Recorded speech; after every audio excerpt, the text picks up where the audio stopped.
Yeah, no. Come on to learn and grow. Welcome to the Village Talk Show.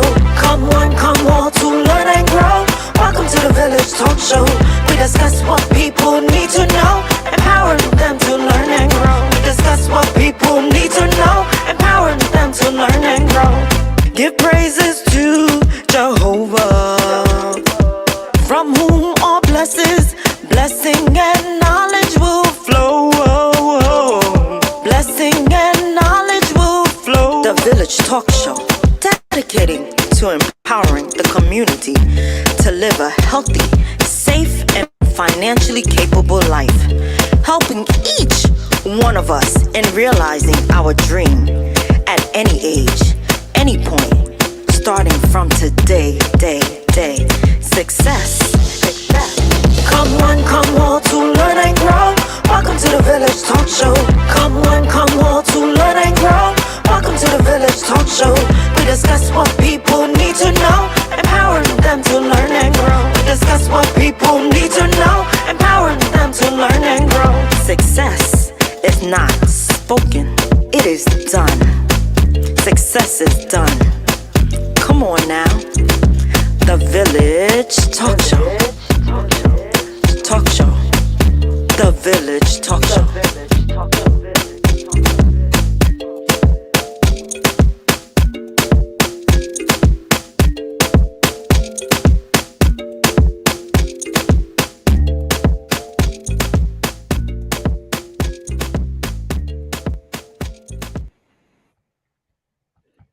Good evening. Good evening. Hopefully, it's warmer where you are than where I am. Kumbaya, man. Yeah. So, welcome to another week of the Village Talk Show. I am Roderick F. Daly, your host. I am joined with our co-hostess, Dr. Joanne Bryant, soon to be with our host, John Sampson, and we're with our producer, um, Sophia Willisey, and our executive producer in the background, Andre Doman, and also bless up to the GD Grace Deliverance family. You're here watching, listening, viewing, hearing the village, where we are dedicated to empowering the community to live a healthy, safe, and financially capable life through education, helping each one of us in realizing our dreams at any age, any point, starting from today. Letting you know that success is not just spoken, it is done. So, what are you doing to be successful outside of talking about the fact that you want to be successful? You could watch our show and be asking, I'm really reaching out to a lot of you to please do subscribe to our YouTube channel because there are a lot of things that we want to do with the program. We need your help with that. So subscribe to our YouTube channel at The Village Talk Show. You can link us on Facebook at Roderick F. Daly, Dr. Joanne Bryant, Sophia Willisey, Andre Doman, John Sampson, and also on our our Facebook page, which is The Village Talk Show. So please do join us, enjoy the program, send in your comments, and tell us, topics that you are interested in. We are the show. It's about what you want to talk about. It's about education. It's about politics. It's about finance. It's about what you want to talk about.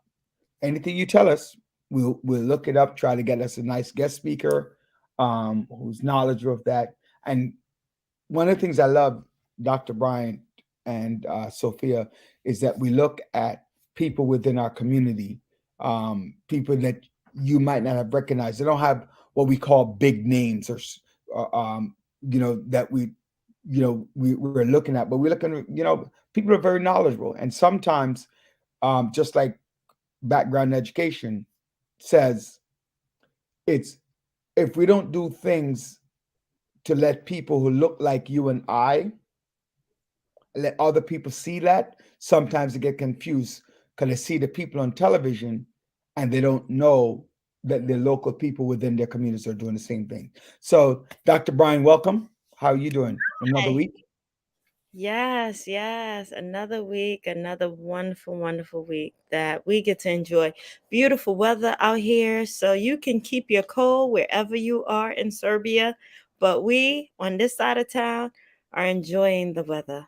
And tomorrow we'll enjoy it even more with 72-degree weather. So, closer and closer to the spring. You know So, what? I'm gonna disconnect you right now. All right. you're going to what? I'm gonna You're going to what? I'm gonna disconnect you because what it's 30 something degrees over here. It's You know okay. what? I'm gonna disconnect It's you. okay. You can keep that, my friend. I can Tomorrow, keep it. I'm looking forward to, hey, the You, weather. you're gonna put on your pom pom shorts tomorrow and walk around. I don't do What? pom-poms. What? Excuse you? She's a lady. Okay. She's a lady. Excuse. No, what happened? Ladies can't. So wait, man not supposed to wear no pom pom You tell her shorts. to walk around in it like, hello. How you doing, Sophia? How's everything going? What does he know about you, Dr. Joe? No, no, no. Sophia, You I know, just know you how know something I we know don't how know. to stir her up. No, I know no, how to no. stir her up. That's all it is. Because I knew exactly what her reaction was going to be. That's why I made sure. And that's why I Sophia, ignore him half of the time. uh, Half of the Sophia, time. I know One that. day you Huh? have the saying that every day the bucket go to the well. One day the bottom is gonna fall out. One day she's Never gonna knew blow on you. One day she's gonna blow on you, and you have no one to blame but all yourself. right. As you keep Yeah, chipping away, eventually, yeah. just one day. I just know how to because I just know her natural reaction, so I know exactly what I'm going to do and say. You know. So how are you doing, Sophia? I'm doing okay, taking it one day at a time, thanking God each day I wake up. Absolutely. So, Absolutely. Let me Right. tell you, it's Yeah. something to celebrate. Health yeah, is wealth. and you never know how much to appreciate it until you've been down That is a true. certain road. Yeah, You know. then I was you don't take it for granted. That's Yeah, true. that's true. A couple of times, I tell people, it's funny. I was doing a couple of things, and one of them, I was saying to someone was upset about something, and I said to that person, exactly why you upset, because your upsetness is not going to bring that situation back. Yeah, Um, So I'm not sure why you're upset about it. So let it be. And And the second thing I tell people is that you have to be thankful because there are Mm. many people who are not in. The fact that you're able to have a conversation with me yeah, means that you have an opportunity to make something better. Because no matter what you do or whatever you say, I've never heard a dead man come back and tell you that I can fix something. So while and you're as bad alive, as you are, yeah, yep, as bad as you are, I'm saying as bad as you are, there's somebody worse than you. That is yep, true. you know, That is and true. the only man who can fix a situation, the only man that can't make something different or become better is a man that can't talk, can't feel, can't hear, Yeah, can't see, can't do nothing. yeah. Essentially 6'6". Um, so what are we doing today? What do you, there are a couple of things I want to talk about. I know Sophie, you want to do our scripture reading, but I'm not letting you get into there because if I let you do the scripture reading, I know you're going to disappear, and I don't want you to disappear. So you're So gonna I have a question for you because for here it who? is. For For you, me or for you, Sophia? for you. So, Uh, I have to Shouldn't vent we on start with the scripture reading first my. to set Mm. to set the pace? So he don't want you to leave. So promise I'll you hang won't. on a little until the guests come. Oh, mm. okay, So all let's right, good. That's fine. yeah. That's fine. Then we good. Go ahead. Okay, so you said how far you want me to go? You said Deuteronomy 6 until all Just of it, or just just the, just the commandments. okay? Command. Okay. Okay, Deuteronomy 6. We're starting from verse 1. Now these are the commandments, the statutes, and the judgments which the Lord your God commanded to teach you, that he might do them in the land whither he go to possess it, that thou mightest fear the Lord thy God, to keep all his statutes and his commandments which I command thee, thou and thy son's son, and all the days of thy life, and that thy days may be prolonged.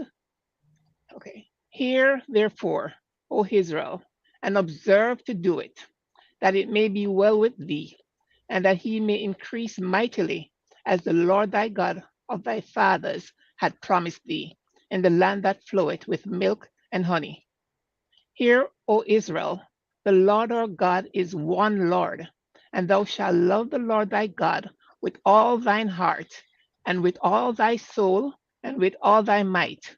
And these words which I command thee this day shall be in thine heart, and thou shalt teach them diligently unto thy children, and shalt talk of them when thou sittest in thine house, and when thou walkest by the way, and when thou liest down, and when thou risest up, and thou shalt bind them for a sign upon thine hand, and they shall be as frontlets between thine eyes. And thou shalt write them upon the post of thy house and on thy gates.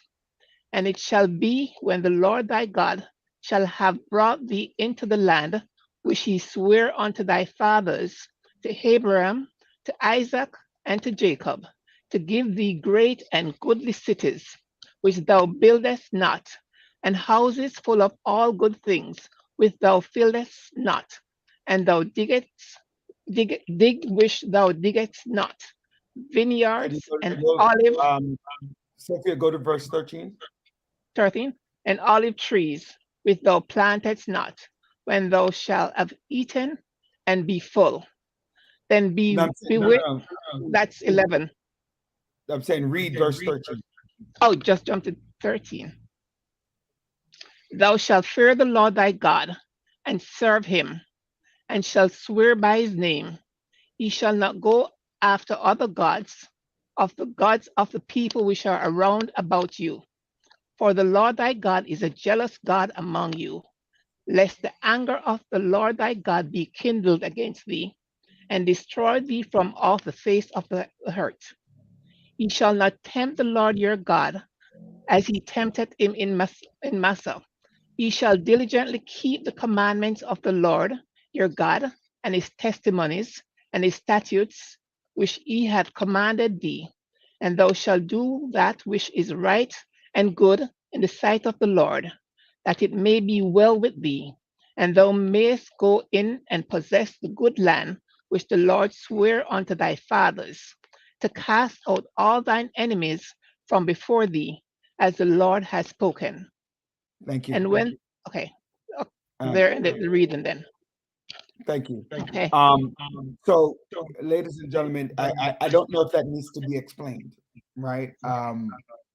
But just to add my 2 cents is very simple to obey the commandments. If you read further on in that same scripture, you'll find more of the basic commandments. If you don't know, the easiest way to look at it is Exodus 20, I think verse 1 through 12 or 13.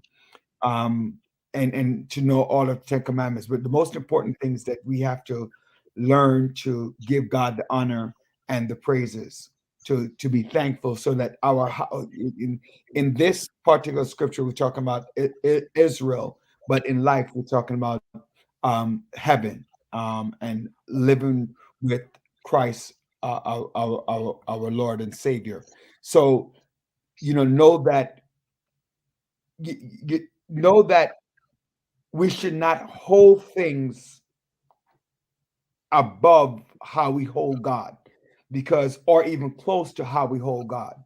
Because the idea of when you look at things, you're looking at them and worshiping them, and it's a form of idolatry. So it's not that we don't supposed to have good things, but we cannot hold things that we're holding a person as hostage to something that we own or have, because that is looking at serving something else other than our God. So we have to make sure that we love God above everything else.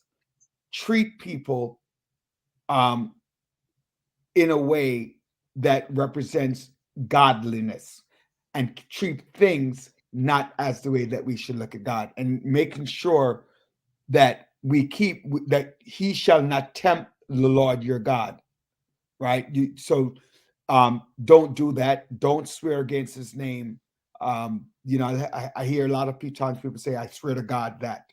That's such an inappropriate statement, because that's a way of using the Lord's name in vain.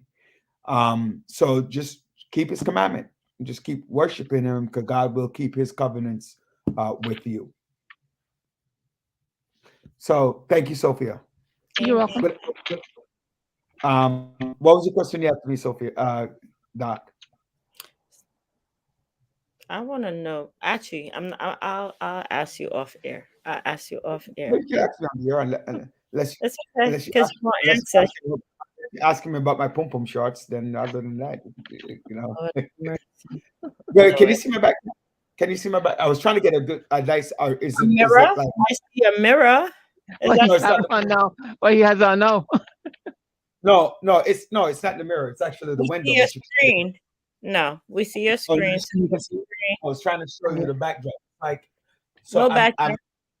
so my We can't. hotel is. That's okay. We I'm can't. pointing. Okay. All right.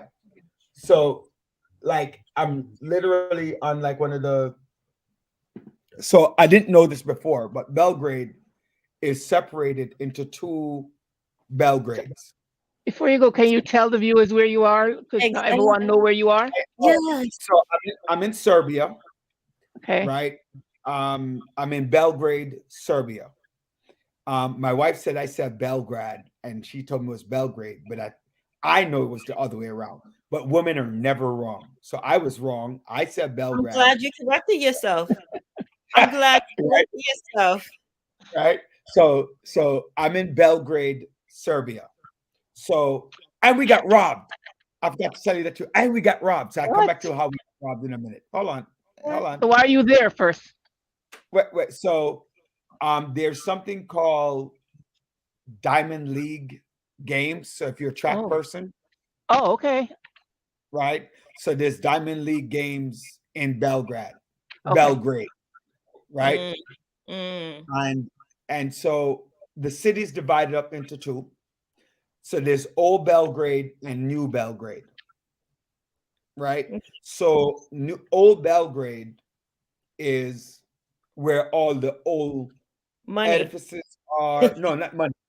Maybe money too. Actually, maybe money. You're right. It might be. I didn't think about it. When Mm-hmm. old money versus new money, but people have to Mm-hmm. understand that concept: old money versus new money, right? Mm-hmm. And then so you have all of the old buildings. So right where we are, so we have buildings that are hundreds of years old, Okay. right? Versus the other side where the buildings are their newer buildings, and they like to use the word modern versus old. Of So where we're course. staying at the hotel is on the old side. So we're gonna go out. There's a church and a museum that's a couple hundred years old. One of the oldest churches in, I think, in Eastern Europe, Russia. The oldest one is in St. Petersburg, Garcia. Yeah, the oldest one is in St. Petersburg, Russia. That it is. And so no, I am not near the front line. When I go, don't worry. I had the same concern too. But I am going to go to. I want to go to Romania on Monday. So that's where a lot of the refugees are coming in from Ukraine. And do you have So a backup plan? You have a no. backup plan in case? Um,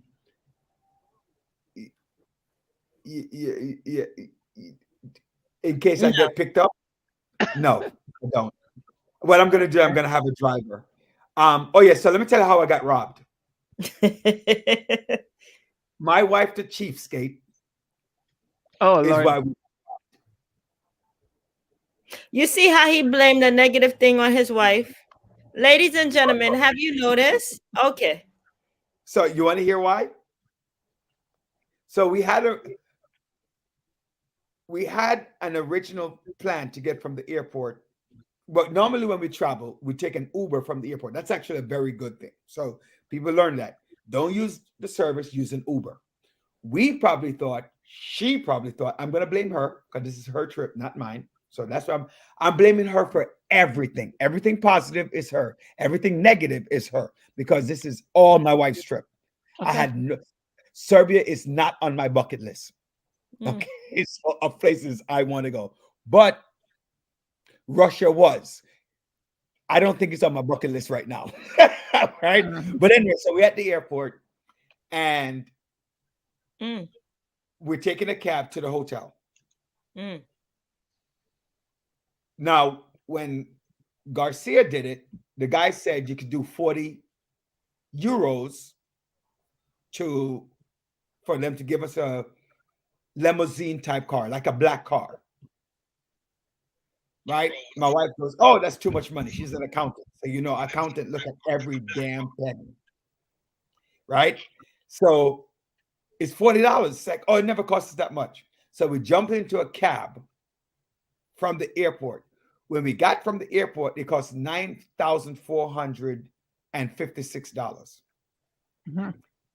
We took $110,000 out of the bank. So of the $10,000 we took out of the bank, we had to pay the cab $9,456. Okay.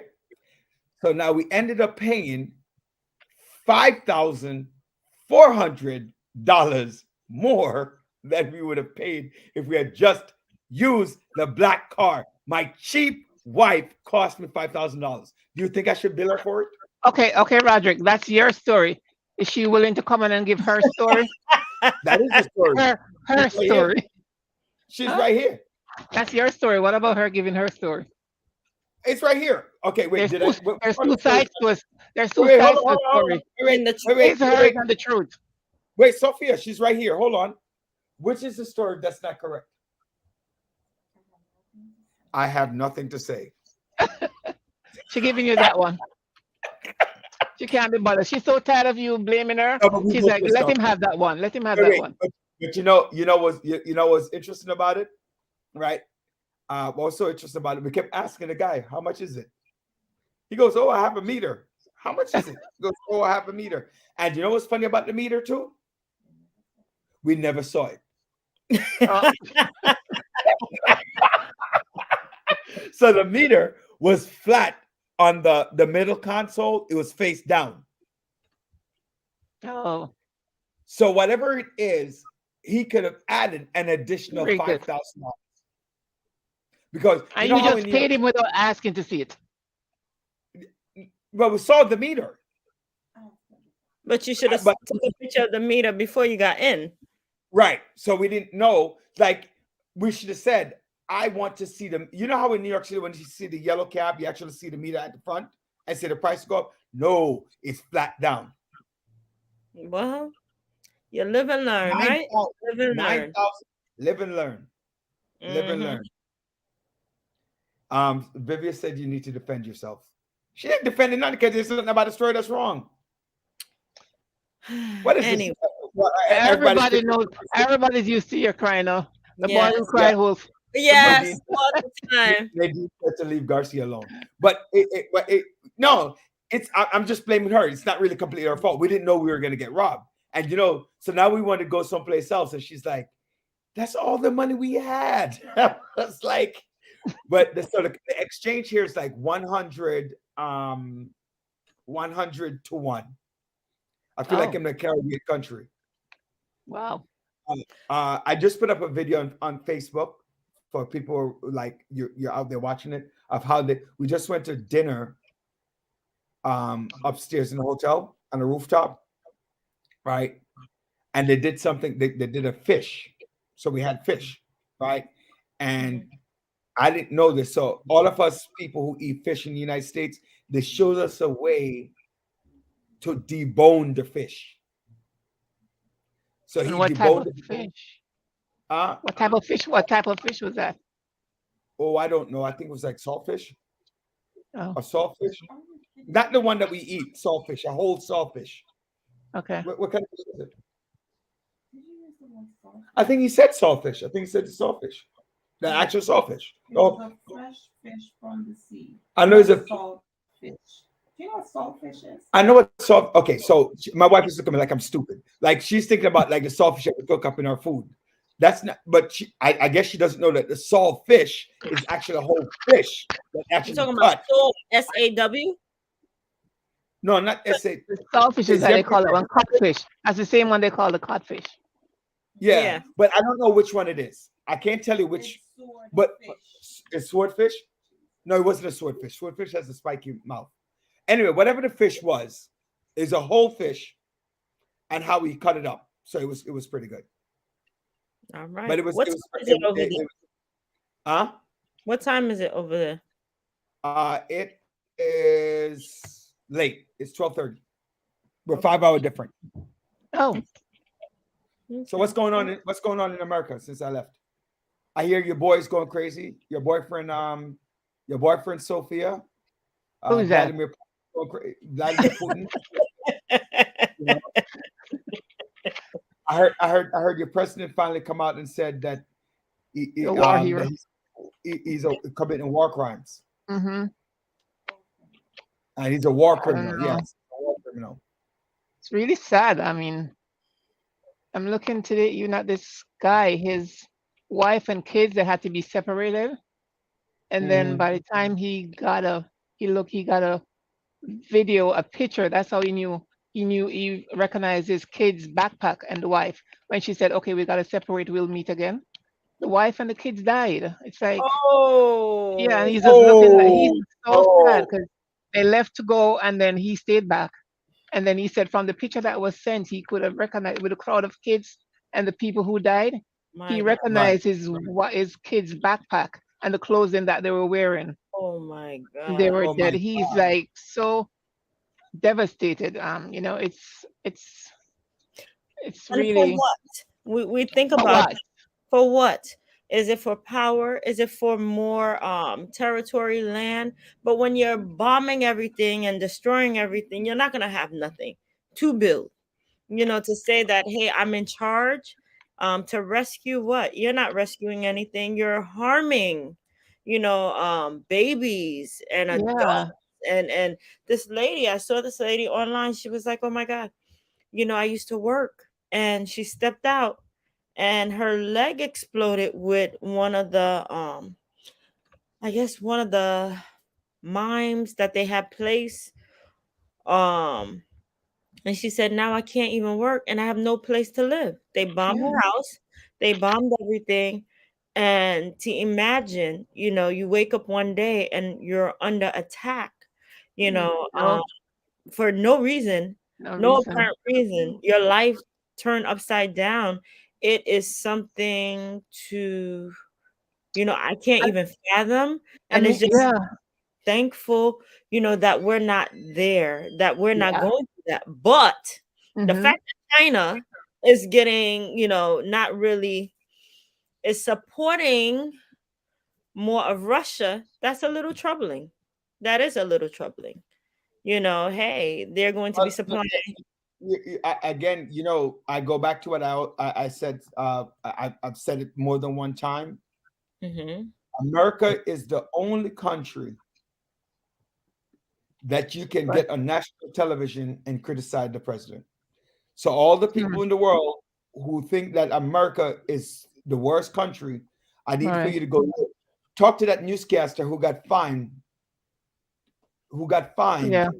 right, for putting up an anti-war sign on national television. Go talk to her Mm, right. and tell her that the fact that you complain about America, tell them to go ahead. Tell her that America is not a great place now. You know, Because you could get literally, you might be fired, but you're not going to jail, and, Mm. right? and I'm like, you can relate to just how the fear and the anguish they're going through. Because if we were to go back to 9/11, Mm. and it wasn't like the whole country was under attack, it's just, but just relating to that part, and for them every day, we had it one day, but every day they seen like planes bombing them, people dying. That's just horrible. And But not Sophie, knowing, like you mentioned, And not knowing where your family members are, if they're wait, alive or if they're dead. That's something. but listen to this, right? Sophie, I didn't even think of that point, but you brought up a great point. Just because of 9/11, mhm, right? just because of 9/11, people didn't want to fly anymore. You remember that? Yeah. So they are right. They are cursing America. Hmm. Oh, America, this is American, and just 9/11 alone. Remember how many people didn't fly? People still don't Yeah. fly because of 9/11. Hmm. Imagine living your life every day like that. Yep. The trauma these people are The going tr- through. I was a part of 9/11, and as as a Ken fell, I'm like jumping months after. Like it was like scary. So I can imagine what they're going through. The whole after effects on them. And it's not just like every day waking up, it's getting worse. Hmm. Something else, No, it's getting more intense. He's doing yep. more and more.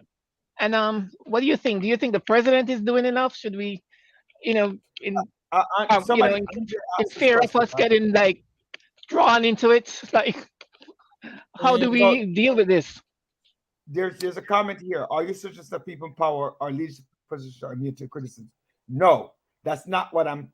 I don't think any of the three of us who are speaking are saying anybody's immune. I said that the people are cursing the United States, right? I'm not talking about criticizing. I'm talking about cursing. At Yeah, least in America, you have the ability to curse that's the true. United States and the president, right? It's not that we're cursing Putin now, which we're saying he's a bad leader, Yeah, right?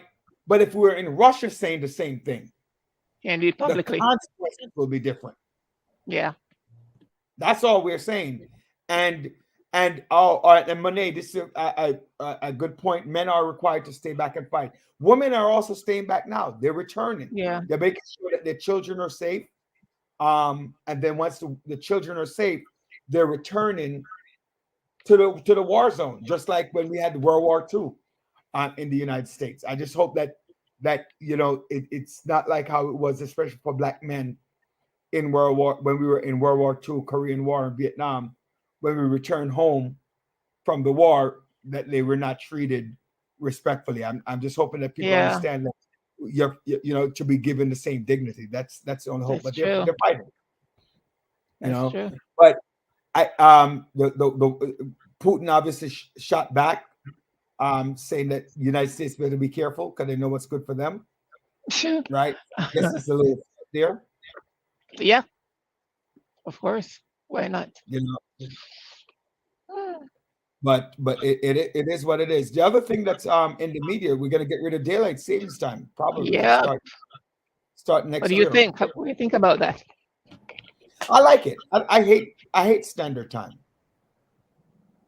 I I like. do. I No, don't. I don't like going out in the dark because it's like, you're coming home at 4 o'clock and it's dark. I rather the No, but time.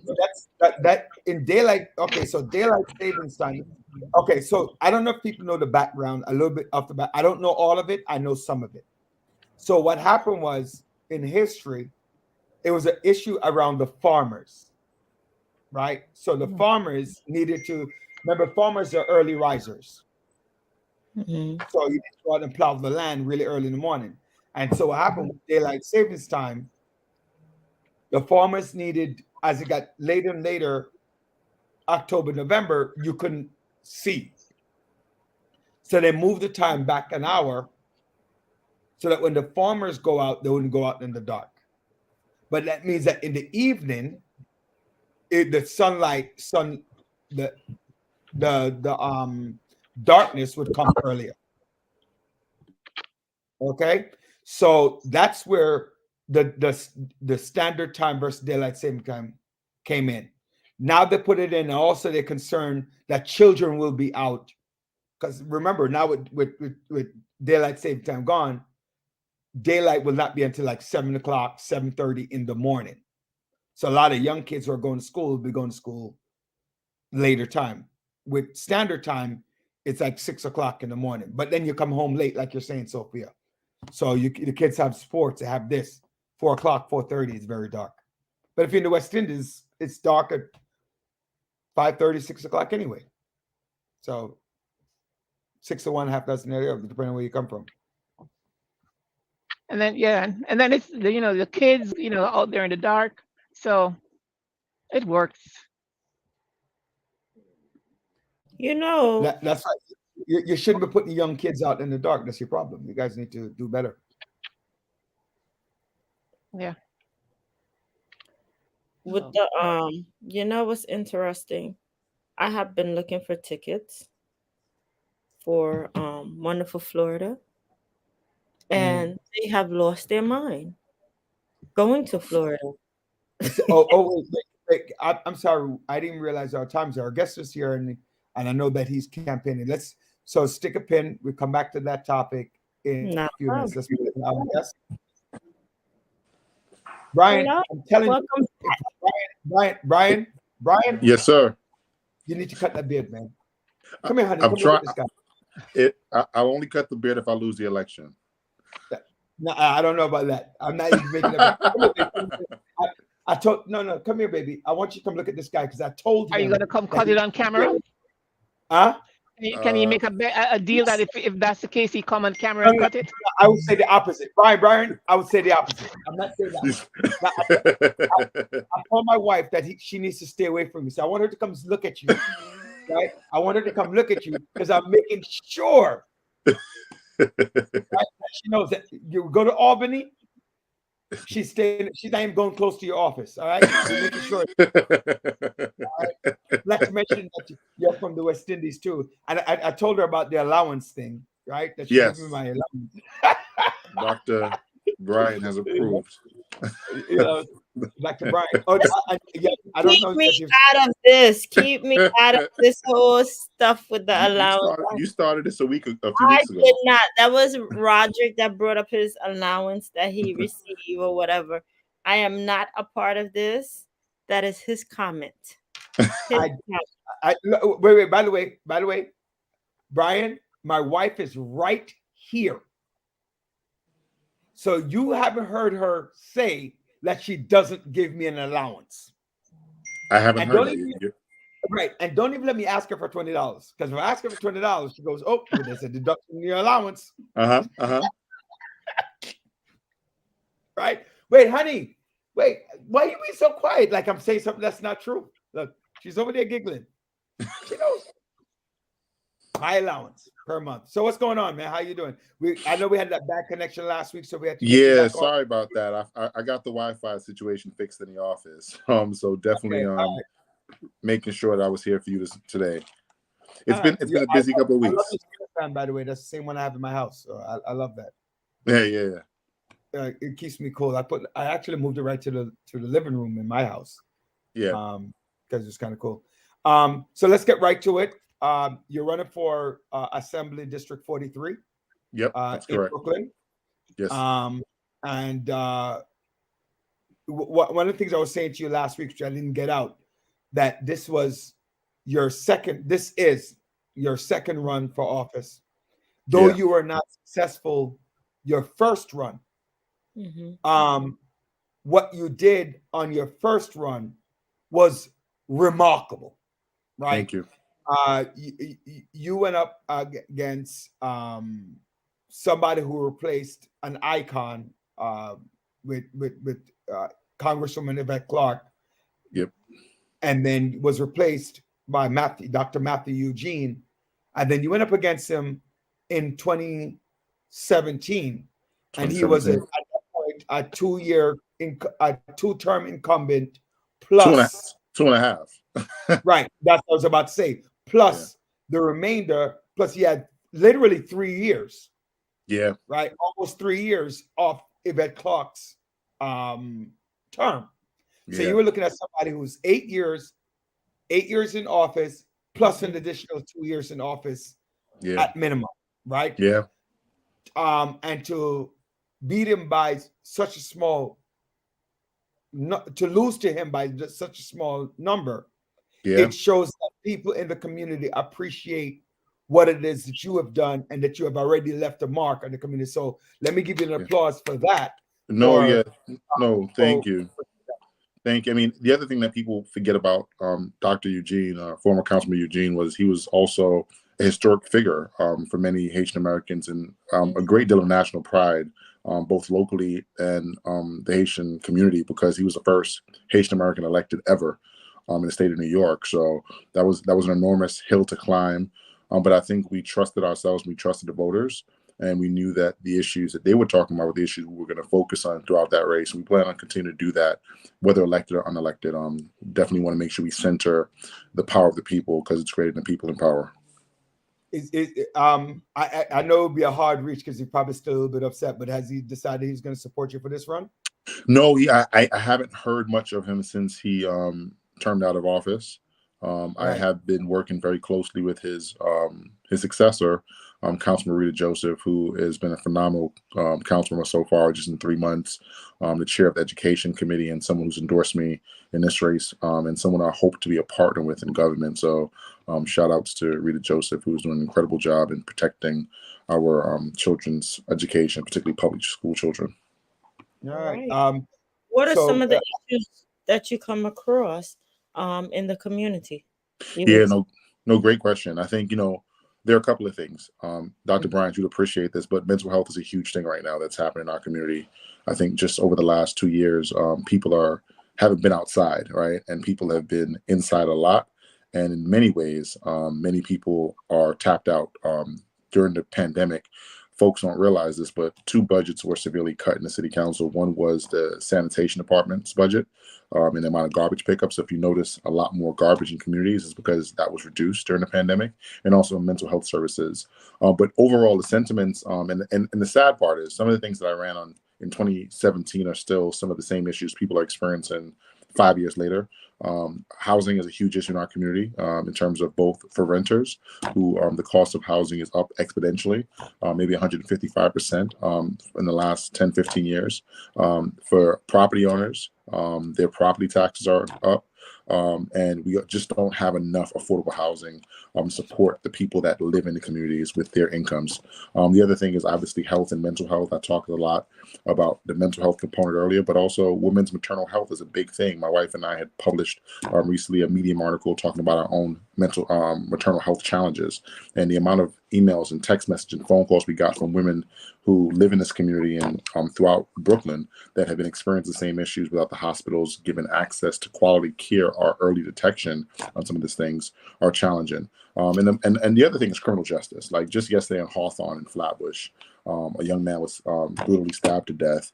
So we can say it's a gun problem. We could say it's a knife problem, but we certainly have seen a spike in public safety and violence in our communities. And I think coupled with the other things, there's a recipe for disaster. And obviously the city and the states need to do more in terms of how we work on those issues in concert. They can't be, we're going to tackle housing and leave criminal justice, because if people don't feel safe in the communities they're going to purchase a home or live, we have a problem.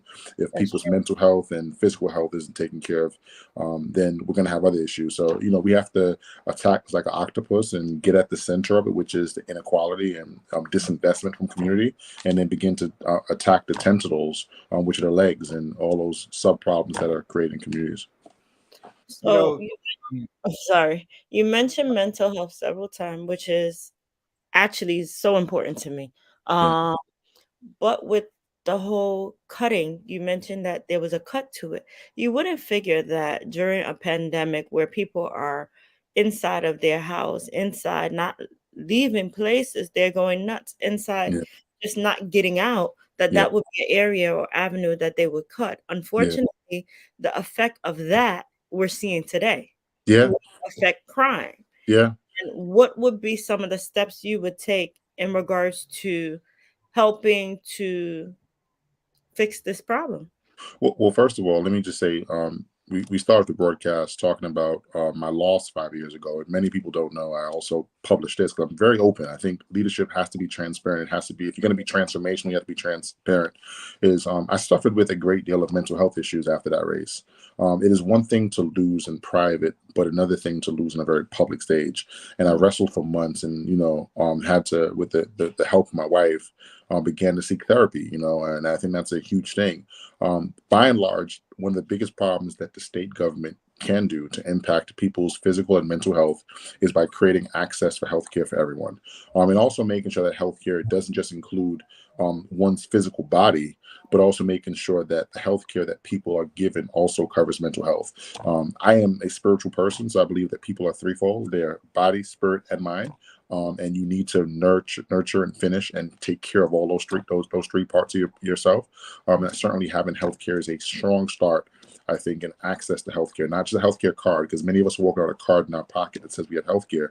When you go to the doctor, the copays are too high, or the services we are seeking are not covered. Really creating access to healthcare is going to be really, really important from a state and legislative perspective, particularly because, again, the pandemic has exposed the worst of our physical health, but also the challenges that people are facing on a mental health basis, and those who need access to prescription drugs to help balance out their existence in this world. So I completely agree with you. I am a big supporter of having therapy, like you Yeah, said, going to therapy. But we find more and more kids need therapy yeah, as the after effect of what we just experienced, and we're still going through. yeah.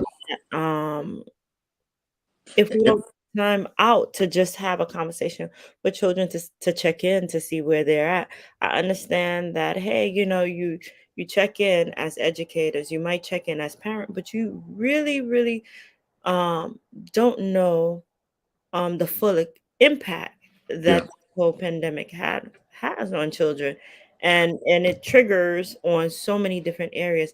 If they're worried about so many different things because they've been exposed yeah, to so many things, w- being at home, yeah, kids were sheltered prior, they don't see some of the things happening, but now, some of them experiencing violence the way that it's happening in the street, and it's something that's being shown on TV like it's nothing. When we were younger, we didn't see as much shows or TV shows or news report about crime as much as it's happening right now, and it's like blatant in your face.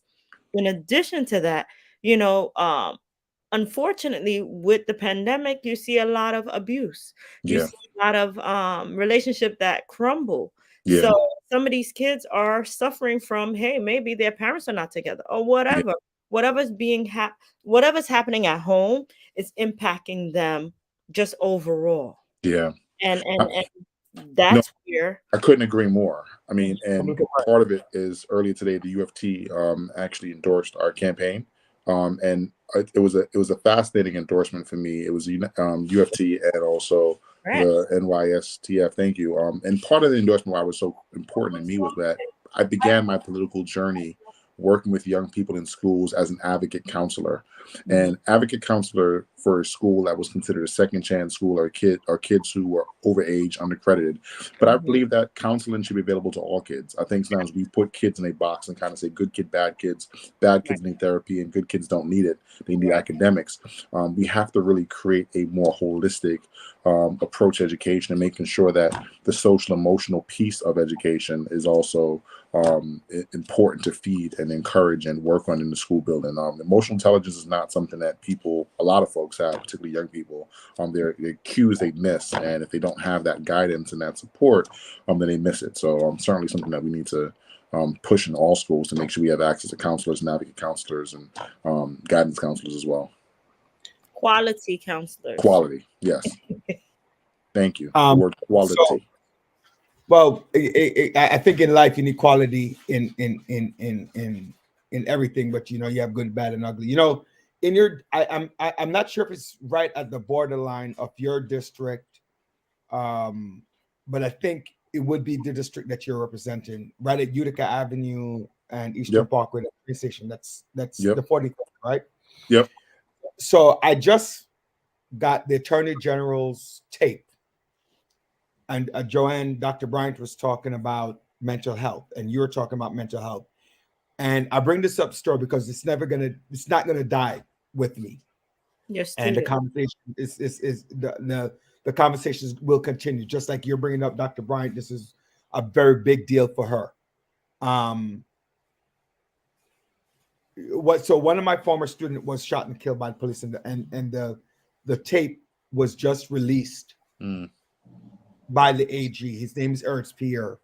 I believe that you and I spoke about that brief. Yeah. I'm not sure, but we might have spoken briefly about him, and the tape was just released. And I was very saddened, right? Very saddened. I heard, they're giving him the command, they're asking him to put the knife down. Let's talk. Let's do this.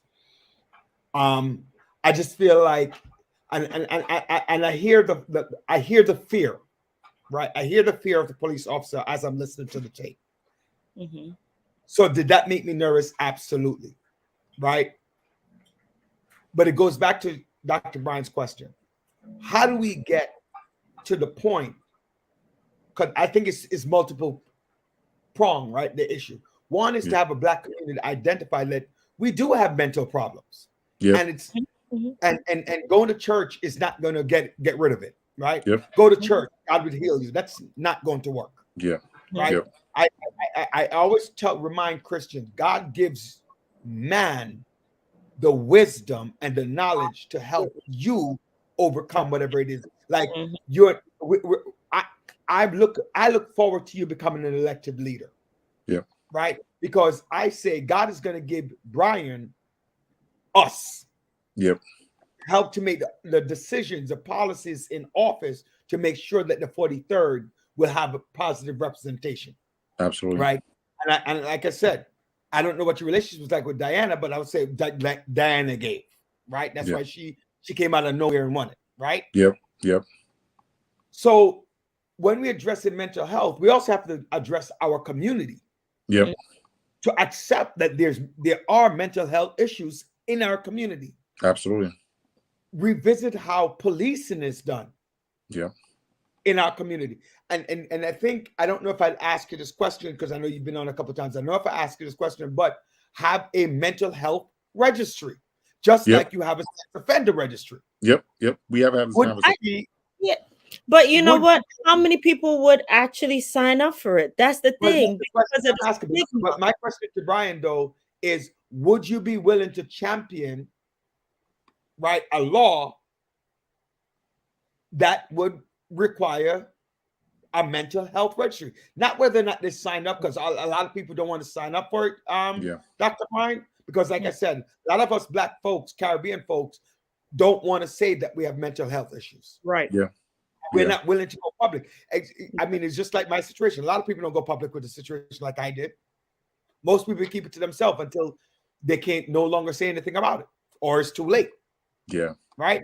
So one, we could say we could take it out of their hands too, right? Part of the law could say if you have identified doing certain things, then it's no longer up to the parent or the guardian to make the determination, but the city can make the courts can make the determination. It certainly is a matter of like a public health crisis, right? And obviously with a public health risk, the city and state must do all it can to protect the greatest amount of people, including the folks who can't protect themselves. The other thing 5 years ago I championed was having a mental health unit within the police department, right? And so those officers would get additional training. No one, teachers have to take extra certifications. Every professional takes extra personal training. Wondering how that would look like to have a unit that's specifically trained when a call is made that someone's exhibiting emotional disturbed behavior, to send that unit with a different kind of training. Just like we send SWAT units, we have ticket cops, traffic cops. There are different units of the police department, how we can bolster that to make sure that the appropriate people with the appropriate training are responding to the appropriate offense that's being called in. But to your point, also, we have to take into account some personal responsibility in terms of what people say to people about mental health, how it's perceived, particularly in the Caribbean community, and also how we make those calls to 911. A lot of times, if you listen to those 911 tapes on a playback, a lot of times what the operator is receiving on their end is not actually reality on the ground. The police are responding to what the call said. So there is a multi-pronged approach. It's not simple. But certainly willing to roll up my sleeves and work as hard as I can with folks who are experts in the field. I think the biggest power of a legislator is, one, the power of the budget, the power of passing legislation. But the biggest thing you can do as a legislator is the power to convene bright minds to figure out how do we get to solutions that are impacting our communities, both in the 43rd and throughout the state of New York. Absolutely. You know, that's would be part of that to say for me to identify somebody that I know, but it's also the random call, right? So Yep. the random call it's where a lot of the situation happen, right? Yep. The random calls where more would that will happen as well, and then not knowing how to deal with it, or the person calling says Roderick has a gun or a Yep. knife, and not saying Roderick has a mental health issue. Yep. I need Yeah. somebody here to deal with, so that the call, that what the call says is Yeah. also important, Yep. right? Yep. And It comes over the ear that there's a person wielding a knife. We're not thinking mental health. We're thinking about safety, Yep. and you know everybody what? else that's just person's. You brought up an excellent point. Like the gentleman who they arrested, who was going around shooting the homeless individual. You know, his family member coming out and saying he had a mental health problem for a while. You know, it's after the fact the crimes are committed. It's after the fact the person passed away. It's after the fact. You know, like you mentioned, doing something before it's out of hand. You Yep. know, hey, they pushed somebody on the train. Oh, they had a mental health issue. But what are some telltale signs, or what are some things that families can do? Like you mentioned, a registry could be one, but what are some telltale signs that family can do, or your insurance company don't support? That's Yeah. what the dad said as well. He tried to get support for him, but the insurance company denied. Yep. So not only are you dealing with mental health, but you're also dealing with insurances. Yep. You know, Yep. what is supported, what is not supported, what Yeah. is considered a crisis where hey, you know what, it should be considered free, or it should be, you know, some, hey, they're requesting support for, but you know, so there's so many red tapes around this. There's so many blockage in the process of mental health, Yeah. and then you add trauma to it. You know, the people who dealt with, you know, family members who passed away during COVID, or family members who got gunned down or something like that. So there are triggers that lead to different levels of mental health. Yeah. You know, the trauma, and then there's beyond trauma, and we don't know what to do. So that is some of the issues, not only as adults but children are dealing with too. Where is the fine line between mental health and trauma? What is Mm. the difference I, between the two? You know, and I, where do they interrelate? Mm. Yes. I want to, you know, so I do say that I do appreciate that as a candidate for office and somebody who's already done it, that's something else that you want to make sure that you look at, because you hold it as important as everything else, because that mental health component. But I want to bring back something to housing that you Mm. spoke about, that you're campaigning on. I want to go back. Yeah. We talk about seniors. You're in an area where gentrification is real. Yeah. Although me personally don't believe in gentrification, right? I don't believe in it, but it is a term that people do use. And because I said, only way somebody can move into your neighborhood is if you give them the property. And the only way you give them the property, I'm not talking about those buyers, those people constantly, those people are constantly calling you and aggravating you to do so. But we want to go back to taxes, seniors, and and affordability, right? Yep. A lot of seniors are on fixed income. I know what that's like because now I'm retired and I am on a fixed income. Mm. So any major changes in a budget affect my income, Yep. right? And so I would love to see, like back in the early 2000s, there was predatory lending Mm-hmm. where people, you know, oh, just give me a loan, and they give it to you even though you can't afford it. Now Yep. you're giving me taxes that I can't afford, so I'm going to lose my home. So I am going to be selling my house Yep. Yep. to anybody that comes into play. Yep. Now will ease me of this burden. Yep. Denounced to a lot of these seniors is, if I sell Joanne my house, right? If I sell Dr. Bryant my house, right, and I'm a senior, and and now I need someplace to live, Mm-hmm. I'm still ending up paying more Mm-hmm. in mortgage. I Yeah. mean, not in mortgage, in rent. Mm-hmm. But there is no such thing anymore as affordable housing. Yeah. as a legislator in your district where this is a real issue, how are you addressing that with your constituent? Yeah, so the first thing is there's this provision in the law called 421A, which essentially gives a tax abatement to developers to build apartments or buildings. The first thing we have to do is, one, we have to change some of the language in 421A because it has not helped in terms of creating more affordable housing for folks in the community. Second thing, we have to work with our federal elected officials, as you mentioned, Congressman Clark and others, to change what they consider what's called the average medium income, AMI, to a community medium income where it focuses on the incomes in a specific community based on a I love community level. I love that. And I think that is a big game changer. And the last thing that I think we need to do is actually, when we're building affordable housing, is we need to begin to have local development corporations and nonprofits actually develop affordable housing, because nonprofits and local development corporations are in the business of creating affordability rather than for-profit developers. For-profit developers have a huge role in infrastructure such as bridges, tunnels, airports, and other big projects. But in terms of the affordable housing market, we really need to laser focus that on local development corporations, nonprofits, change the AMI to CMIs, and obviously look at 421A because it has not created a really, truly affordable housing in communities and incentivized and created a tax nightmare.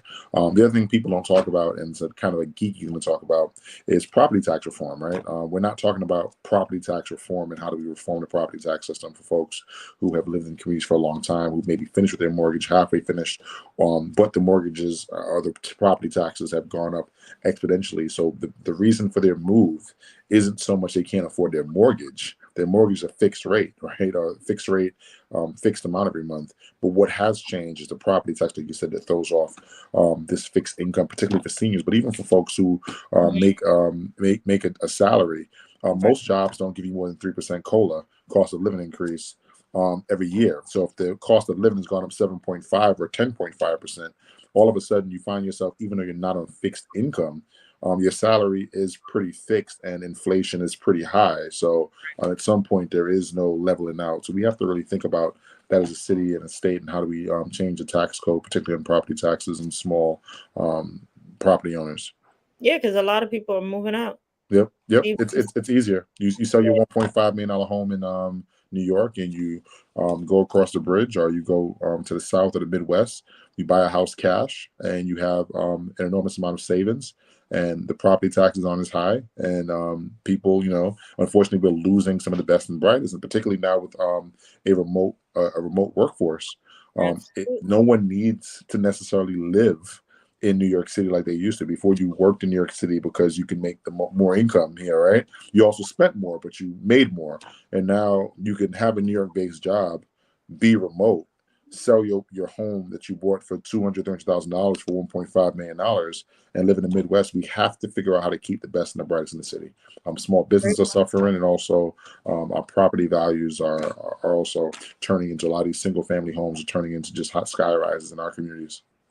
Yeah, you're right. You're right. So Day definitely. one, you get to Albany. Yep. Next Wednesday. Next Wednesday, you get to Albany. What's the first thing you want to tackle? First thing I want to tackle is get my ID card on my voter card. By the way, you're not the one getting your ID card. Your staff is. I'm talking about. No. The first thing I want to tackle is obviously the budget. Many folks don't know this, but the biggest job of our state legislator, particularly the month of March, is to pass the state budget. I think the state budget is projected to be $213 billion to be this year.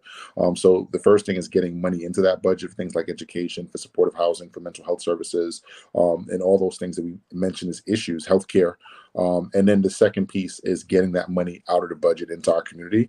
And then the other important thing in the month of April, May, and June is really getting some of these pieces of legislation that are already introduced, and co-sponsor them, getting a few bills, but also push some bills that we're hearing in our community. So my team and I have outlined about 5 categories that we want to make an immediate impact in. That's environment. So we have 5 bills we want to introduce on environmental justice. We have some housing bills. We have some educational bills. Would love you to take a look at them as a former educator, and some mental health bills. So those are the things we're going to be working on immediately, but the budget is prominent. So I like how tell you. me, Wait. Did you just hear that politician just threw that in right I there? did you to take a look at into Take a look at it. That's it. I Yeah. You guys are the subject matter experts. I'm clear on what my role is. My role is to advocate and to legislate, but your roles are to inform and educate. So we really want to have an office that is people centered and not person centered. If I center myself, you'll see my deficits. If I center my community, you'll see our opportunities. Yep. I like it. So how Yeah, can people? That was a great.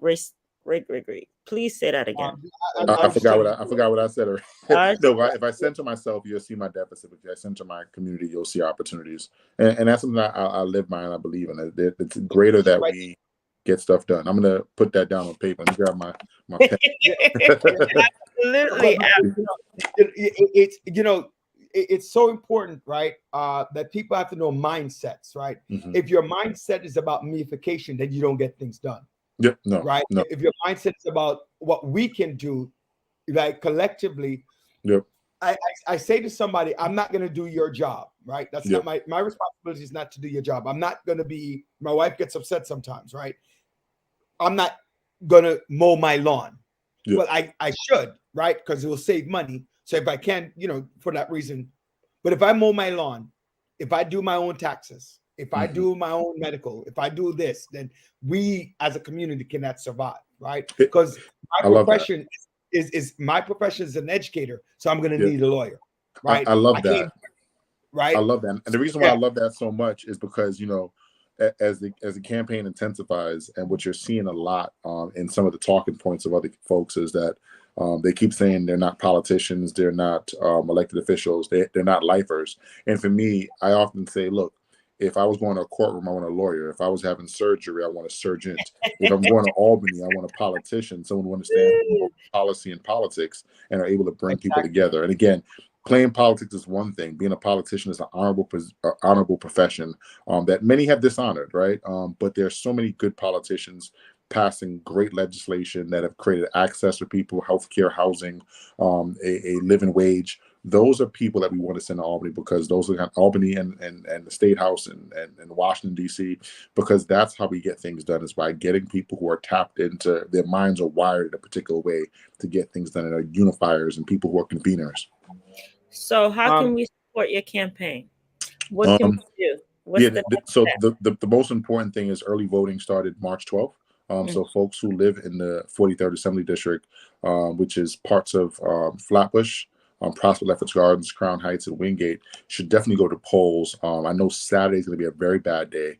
And so far, the last count I got was 119 people have voted since Saturday. We have a community of over 170,000 people. 119 people have voted since Saturday. Early voting is something we fought for in the state legislature to get, and people are not taking advantage of it. There are more poll workers at the polling sites on a daily basis than actual voters. And to me, that is not acceptable. So I definitely want folks to get to the polls and vote. The two early voting sites are SUNY Downstate, and the other one is the Bedford Union Armory. The second thing is obviously, go to my website. There are tons of ways that you could help out on my website. You can, one, put your email address so I can know how to reach out to you. Two, sign up to volunteer. And three, I'm not sure if it's appropriate to say, but folks need to donate. If you want to own these campaigns and own your politicians, don't allow other people to fund these campaigns. These campaigns are about us. If every single person, I said there's 170,000 voters in this community, if every voter gave $1 to a political candidate, that's $170,000 for that campaign, so they can get the word out, hire good staff at a living wage, get materials out, and actually campaign and focus on the issues and not focus on fundraising all day. So I'm definitely encouraging folks to go to our website and sign up again, so we can be in touch with you. But more importantly, if folks can vote, because election day is going to be Tuesday, March 22nd. Polls open at 6 a.m. and close at 9 p.m. All right. A couple of things that people don't get, right? People always talk about, politicians are the one is money. It requires money to run, and I say to I say to people on a regular basis, if you collectively vote, you collectively donate, you collectively have a voice. Mm-hmm. And if you think about even in your own house, if you have a wife, just say a wife and a husband, if both of you are working, you get more things done in the house than if you're the only person working. Yeah, agreed. So if people take that analogy and bring it to voting, Hmm. get some collective responsibility. Part of Kwanzaa, right? The collective responsibility. If you get that together, we could get great people like you into office. Yep. And get that support. Not saying I, but say we. Yep. Yep. Right. And getting that out there to people for them to understand and begin that process. You have my support, for your run, right? I can publicly say that you have my support for your run out there. And so everybody who's listening in the 43rd, I'm telling you to go vote for Brian. Mhm. Right. So and making sure that you get somebody like him in office. Okay. So whatever that means for you, Brian, I want to make sure that people know that you are, I feel, the best candidate for this position, and you deserve it, right? So ensuring that works for you. No, I thank you so much for that vote of confidence. And listen, the most important thing is not disappointing folks like you who I know have spent so much time in the community working both with our children, working on our community boards, Dr. Bride with mental health and our young people. So you have my commitment, one, to always come on this show. It's virtual. So no matter whether I'm in Albany or in the district, to come back on this show and give information to people about what we're doing in Albany. But more importantly, you have my commitment to co-govern, because as a representative, you go to Albany, you go to DC, you go to City Hall to represent people. You don't go there to do your own agenda, your own bidding. You go there to represent a community that sent you there. And every 2 years, this community will have an opportunity to either send me back to Albany or not send me back to Albany. But I plan on spending every single day, whether it's 9 months, 2 years, or 20 years, working every single day I can to make this place a better community for all of us. Oh I appreciate man. that. Thank you. Yeah. I was going to ask if you have any parting words, but those words are good enough. Yeah, that's It's powerful, man. I appreciate it. Like Sophia mentioned, Brian have eloquently mastered the art of communicating his role. Yes, you have, and we want people to go out March 22nd. Actually, earlier than March 22nd. Yeah, they can go. They can go tomorrow. Voting is available, so please go out and support our friend here on the show, Brian Cunningham. He is about the work. He's doing the work, and he's determined to make change. Thank you so much. Thank you. And I look forward to coming on next Thursday and telling you what I've done on on day one. That's true, because yes, and you know what? We love that. We love that. And we're going to hold you to it, by the way. We're going to hold you to it. Yes. So when Andre calls you, I don't want to hear, but we know that you'll be busy. This is only 5 minutes. Andre just needs to tell Andre text me and I told him I'll be right on. All right. Let me ask you a question. Another one for you guys because I love the show. Let me just ask you a quick question. That's actually what I was going to ask you. So special election ends the 22nd, right? So on the 23rd, you if whoever wins takes office on the 23rd? Yep, the 23rd. All right. Unless there's only one contingency. If the votes are very close, then it needs to count the absentee ballots. And it depends on how many absentee ballots are there. So if they're, for argument's sake, say the election is I'm only ahead or another candidate's ahead by 100 points in election night, and there are 120 absentee ballots, then they have to count the absentee ballots. So that will delay anyone going to Albany for 7 days. But if this is, if the number of votes that are absentee don't equate or aren't equivalent to make a difference in the election, that person's going to Albany the next day. So I'm sure the folks who are running in this race have already done like I've done. They've already begun to reach out to potential staff members to bring on board, because for us, day one, we've made a commitment that we're day one ready, and we have already begin to interview staff potentially, if we need to take that trip to Albany, that they're ready to serve the community on day one. You have 2 races this year if you were to win. You have this one you're going through right now, and then you turn around right away. Run for re-election for June 28th. Did you actually do your petitions already? Because this is also the petition. Yeah, cycle. petition. Yeah, we're done petitioning. I'll say that confidently that we've obtained the No, necessary I'm talking number about of for June. signatures. You know, you're yeah, for talking- June we've obtained the necessary number already. Again, when we knock doors, at least when I've knocked doors, there are three things voters tell me. They know me, they know my work, and they're voting for me. So they had no problem signing the green sheet to get us back on the ballot for potentially a re-election. Okay, awesome, and congratulations again. And again, you could tell Andre how to pull that little piece out, and then you can use that, because what Joanne and I said, we do believe that you are a great candidate, and you would represent the 43rd district assembly district with great honor and great dignity. So we support you on that. Thank you. Appreciate it.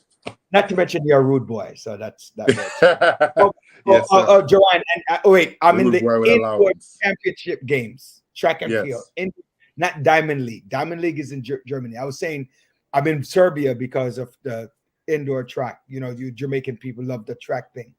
So I'm in indoor championships. That's where I am. In fact, Dr. Bryant, my first piece of legislation is the allowance legislation to entitle that every man gets an allowance. Now, I think you have to. Every man gets an allowance on Fridays. To ensure that Mr. Daly gets more allowance. Right a button now, you know. Right? I might have just lost a vote. That's what Dr. Bryant. Yeah, you know what I'm saying. Dr. Bryant is like, you know what, you just said that. You know? And she has, by the way, she has a lot of family in that district. I just want to tell you. Okay. So, I'll be counting on we won't remind her of that. We'll just tell her later. All right. Thank you, Brian. Take care. Have a good one. Thank you. God bless. So looking forward to that election. I think that, you know, he's a good kid, very great man, and looking forward to working with the community and see what happens. And his passion and drive, you can see based on the conversation, based on the work he has been doing. So very exciting. Very exciting. Yeah. So people go out to vote. Go out to vote. Yes. Andre, can you pull up our single parent university? I totally forgot that we had to do that. You know what I want to do too, Joanne? I want to play my favorite song one more time. I got my mind made up. That one? Yes, I'm going to play it. Ladies and gentlemen, please note that we're brought to you by the Single Parent University.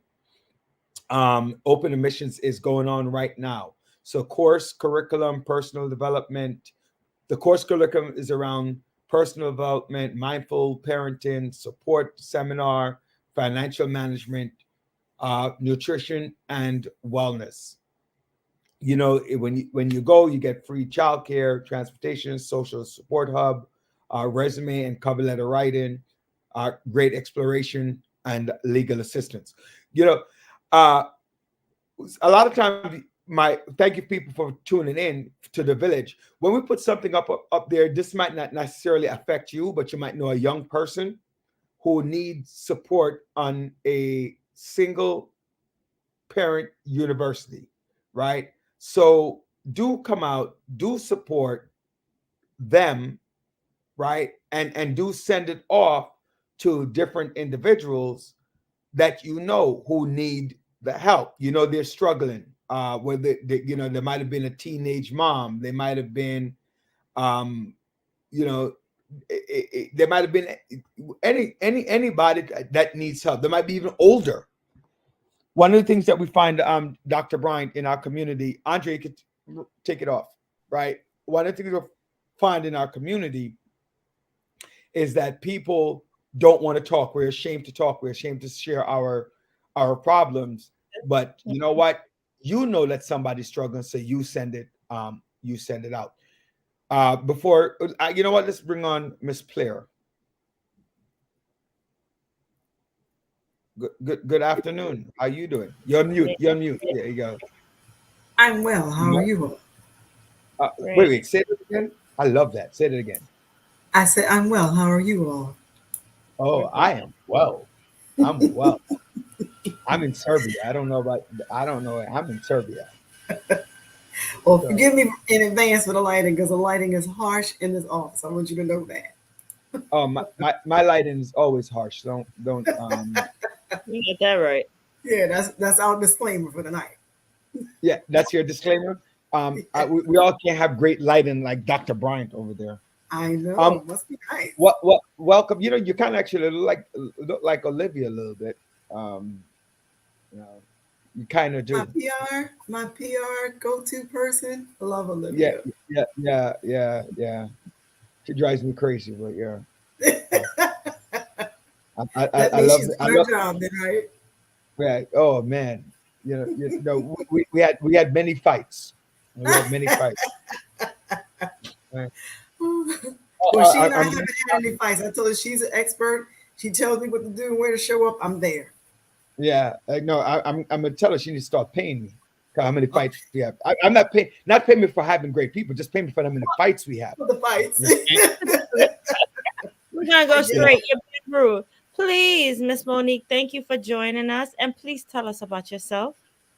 Well, the short version, I'm from Baltimore. I'm a Navy vet, a mother of two amazing young men, grandmother to four.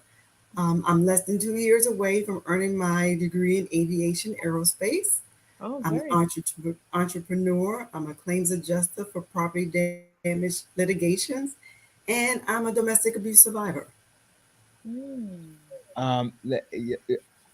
I hate to say that is awesome because it sounds bad, but it is awesome because many people did not survive That's right. that situation. That is true. The My sister um, was a lawyer, um, and the crime, the department, she worked in several different departments while she was an ADA, assistant district attorney. She worked in narcotics, she worked in homicide, she worked in appellate, and she worked in domestic violence and some others. The one she hated the most was domestic violence, was DV. She said, Roderick, there was never a victimless crime. And she could not handle, let me not use the word could not handle because she did her job, but it was very difficult for her to see some of the things that people went through when we talked about domestic violence. Mhm. And so and many people don't come forward, Mm-hmm. That's true. right? And so I want to thank you for that. I want to thank you for coming forward and willing to share your story um, right here uh, on the Village Talk Show with myself, Roger Daly, and our co-host is Dr. Joanne Bryant. Tell us a little bit. You're from Baltimore. You got married at a very young age. Yes. Started a family at a very young age. Tell us a little bit about that. Tell us about how you grew up. So I grew up seeing domestic abuse inside of my home and outside of my home. And a lot of times people had a misconception and thinking that when you say domestic abuse, that it only means physical. And it's deeper than that. It can go emotionally. And of course, it can include the physical. It can be sexually abused. All abuse it takes on so many different forms. And not only did I witness it in the house with my mother, among her and her sisters. And, as a child, you think that it's the norm because you don't see anybody putting a stop to it or even giving you a voice to speak about it. And for me, not only was there physical abuse from my mother, but I also suffered sexual abuse from one of her brothers. And when I brought it to my mother's attention, it was just like because I was a child that I didn't know what I was talking about, or that I made it up and it was just disregarded. So again, you grow up with these things and you suppress them and just go through life and thinking that something's going to change, or it's not right, but you still don't know how to articulate it or present it to someone else. Because if you take it to your own parent and they don't believe you, surely you don't think anybody else is going to believe you. Right. So Right.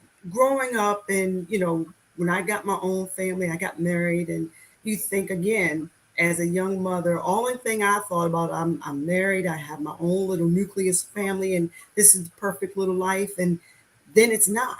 And so, like myself and other people that are outside of their homes, and the first time you are abused by someone that you love, that's supposed to be your protector, you are going through a range of emotions. You're embarrassed, you're shocked, you're numb, you don't know who you can trust, because surely, again, if you can't even share this with the person, your mother, who you Mhm. think is your nurturer, that leaves you with what? Who's going to listen to me if they don't believe me?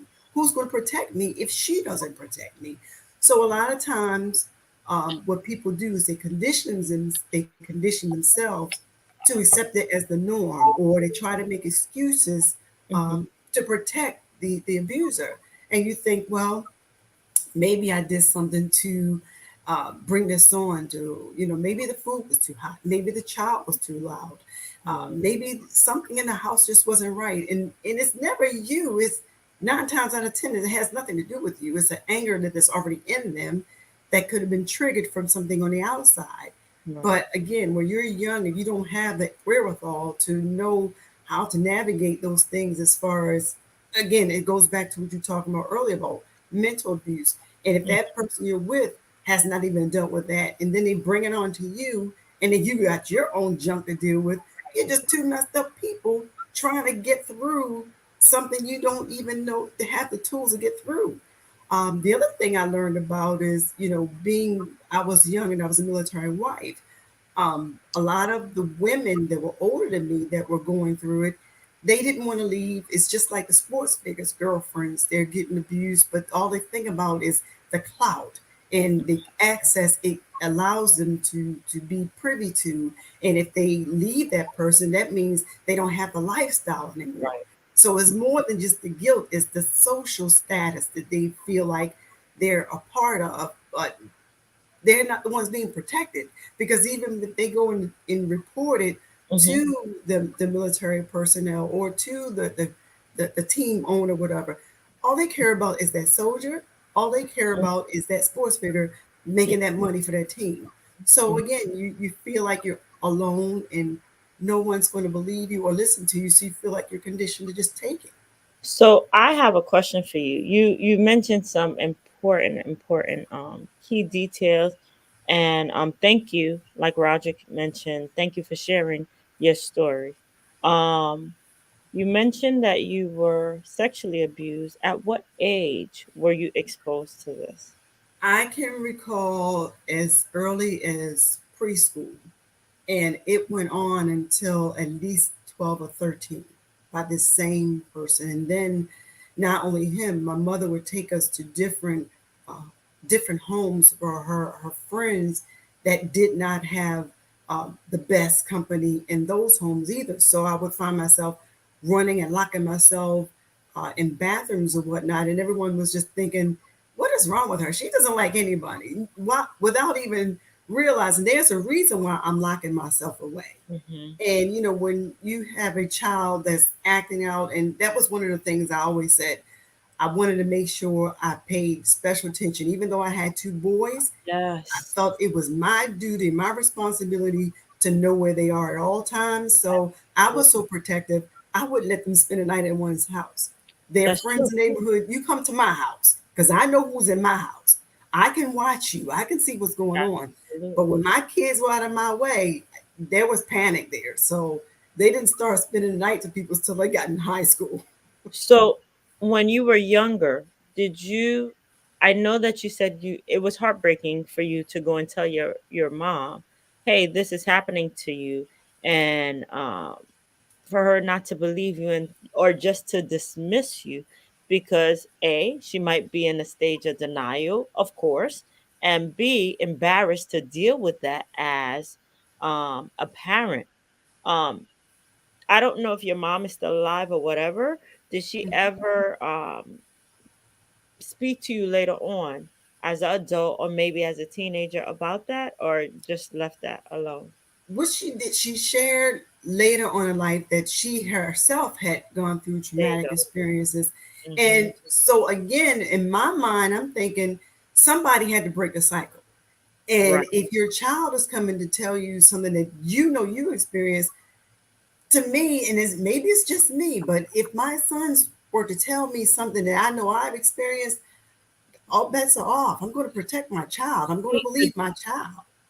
the difference between you and your mom, unfortunately, is that you were much actually dealing with all the traumas that you actually physical and emotional and all types of trauma that you experience is that you are able to stand up and say, hey, I'm going to stop this cycle. I'm going to deal with it. Not going to allow someone else to abuse my child. Right. And you actually went through the process, you dealt with it. Your mom might not have um, had the support or the experience while you had to deal with it on your own as a young child going into teenager, going into adult life. She Mm-hmm. was still processing another form of abuse. So Mm-hmm. that was, that in itself is trauma. And to have your child tell you, hey, I just experienced the same thing that you've been through. So that's actually another form of trauma again. And you can't feeling helpless, not being able to help your child out of Right. the cycle. So that is here it is. We could talk about this, but maybe 20 years ago, 10 years ago, it wasn't the same. It was more Right. a shame. Right. Hey, you can't share this information outside. They're going to, until this day, unfortunately, looking at some of the kids who are acting out or displaying some behavior, telltale sign that something is happening at home. Or if you notice a little girl, a parent come up and the child is starting to run the opposite way as Mm-hmm. soon as they sees, that is a telltale sign that something Yes. is not right.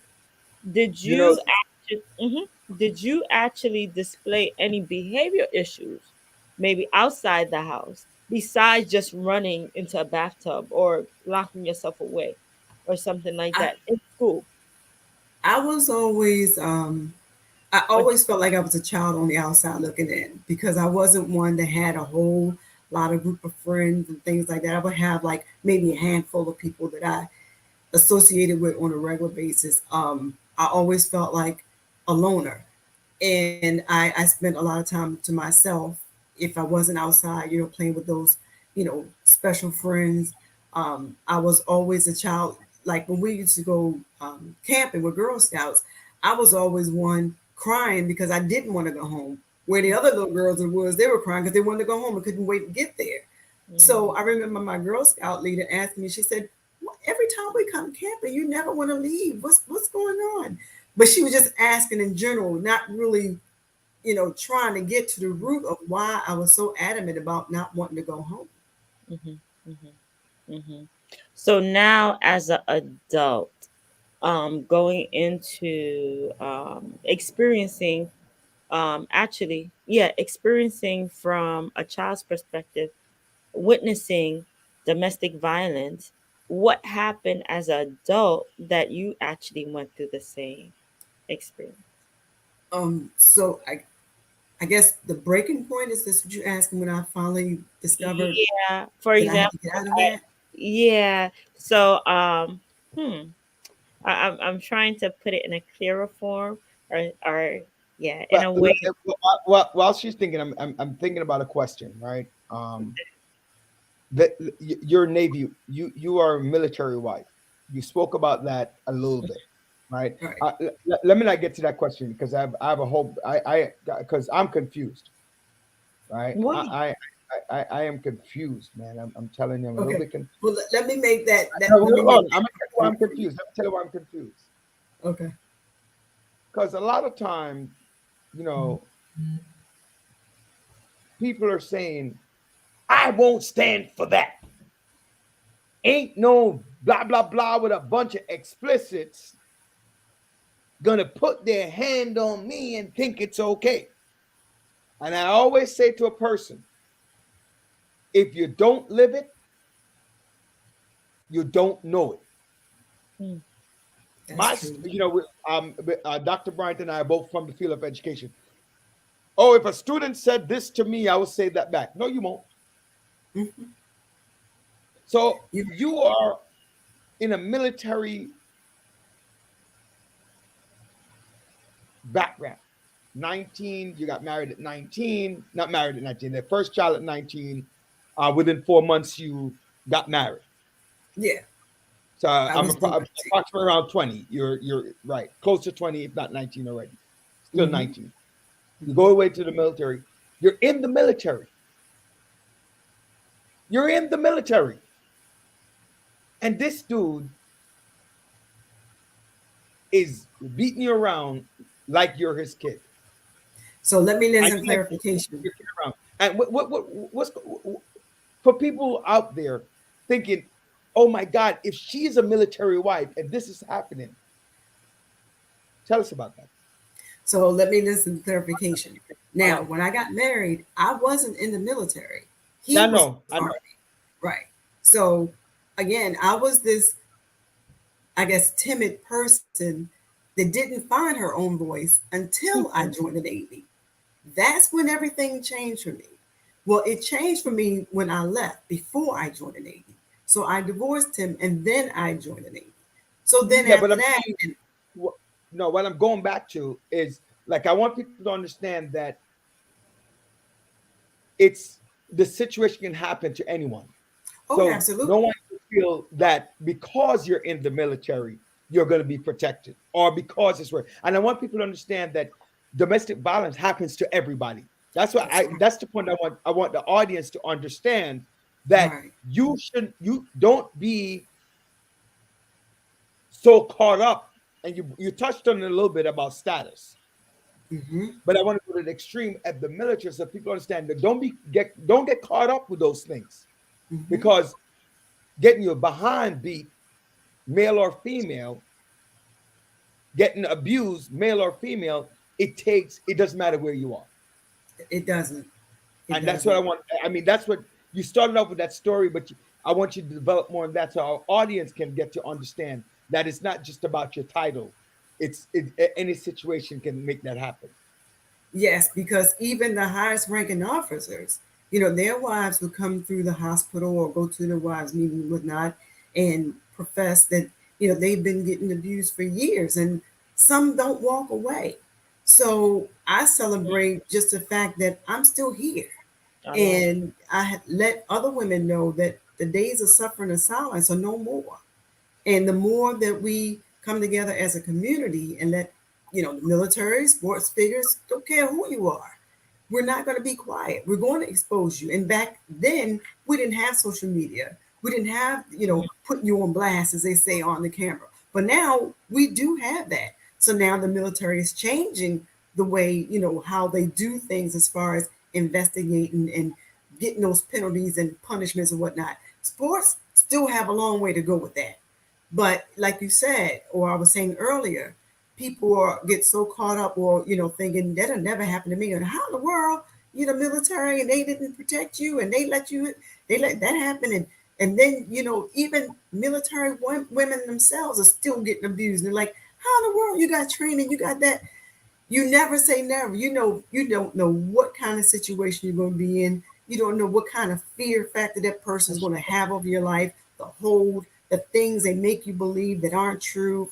Saying things like, if you leave me, you won't have anything. You'll never be anything. No one would ever accept you. You got 2 children, the whole thing. So you start thinking, well, maybe they're right. Maybe I won't be able to do that. And I'm here to tell you that that's a lie. And as far as I came, was it hard? Yes. But is it worth it? Absolutely. Did You you know, see? I, Um, sorry, I was just going to say, you're in Italy. You see this situation happening. You decide you're going to leave. Walk us through that. I was talking to my grandmother on the phone and I said, Mama, remember what I said before I left the United States? I said, if I get all the way in Italy and there's nobody to protect me, these people don't even speak my language. So if I don't have the protection here and I could wind up dead, if he hits me one time, I'm out of here. I'd already made up my mind and I had already started planning my strategic move. So I had a girlfriend, and I said, I know what time that train comes from to go to work. 10 minutes after he leaves, she came to my door. Me and my boys at the airport, we went back to the United States. And I How called old my were grandmother your and kids? said, they were 5 and 6. 5 and 6. Okay. Mhm.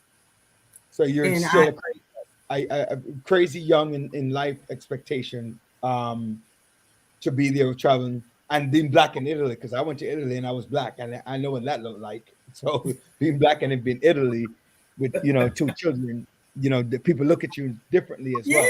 yeah, In Italy, yes, I know what that's like. Um, yeah. So I'm sorry, Joe. You had a question. I apologize. Um, I'm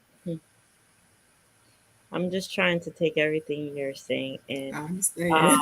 yeah, it's a lot. It's a lot. Um, did you notice that after, I guess after you got married, with this individual, did you notice similarity to something that you witnessed maybe earlier on in life, or maybe would you say that you can understand what your mom went through in regards to um I abuse? think You said you witnessed your mom being abused, correct? Did you right. notice any similarities, like any trends or maybe some reaction or whatever for you not to speak up right away? Well, again, because when I witnessed seeing it happen to her and she not helping her sisters that it was happening to, it was like something to be expected and accepted. Hmm. So I saw that, and again, my thought was, why would I expect her to help me if she wouldn't help herself, if she wouldn't help her sisters? So I'm in this struggle by myself. I don't have anybody. And that's what made me stay for 7 years. I felt there was nothing I could do. There was nowhere I could go. No one could help me. Hmm. And then I learned otherwise. How did you learn otherwise? Was it someone who spoke to you? Was it, I know you mentioned that you had a plan to leave. What was that breaking point for you to say, okay, I need to get out of here? And you mentioned you spoke to grandma over the phone, but what was that turning point to say, okay, enough is enough? Because I felt after 7 years, it's either going to be I walk away or I won't be able to walk away. Mm-hmm. And what kept me is not the status or anything. It was the fact that I have my own little family now. By this time, I had 2 little boys. And I didn't want to break up my family. I didn't want to be a statistics or a divorce. I never wanted to be divorced. I just wanted to be happy little married Mm-hmm. Monique with my family. And I said, after 7 years, something's going to have to give. I may not be able to walk away. And another thing that people would think that, they always say never, because I never thought I would be having thoughts of suicide, because I thought if I don't stop, if I take myself out of here, then he can't abuse me anymore. And I tell a lot of women now, the only way an abuser will stop 9 times out of 10 is if you remove yourself from the equation. If you're removed, he can't abuse you. So what stopped me from carrying out my suicidal thought was, I'm going to leave my boys, and who's going to take care of them? Him? Oh no. So that's what kept me here. And then I said, I have to make a change. I have to step out, regardless of what he said. I can't be and I won't be. I got to turn a deaf ear to that and start tapping into here and listening to my own heart and listen to my gut instinct and saying, you got to get out of here. You got to move. I didn't have a plan where I was going to go. I knew I had to go. So when I went to a women's center, it was in North Carolina, and the lady helped me, and she talked me through things and helped me navigate and put things in perspective, and got some counseling for myself and my children. We had it individually as well as collectively.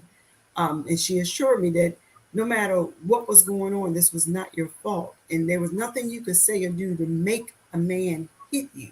And I explained to her, I was scared to death of him. So he never had to worry about me raising my voice or, you know, acting like I was going to initiate or instigate anything. I was afraid of him.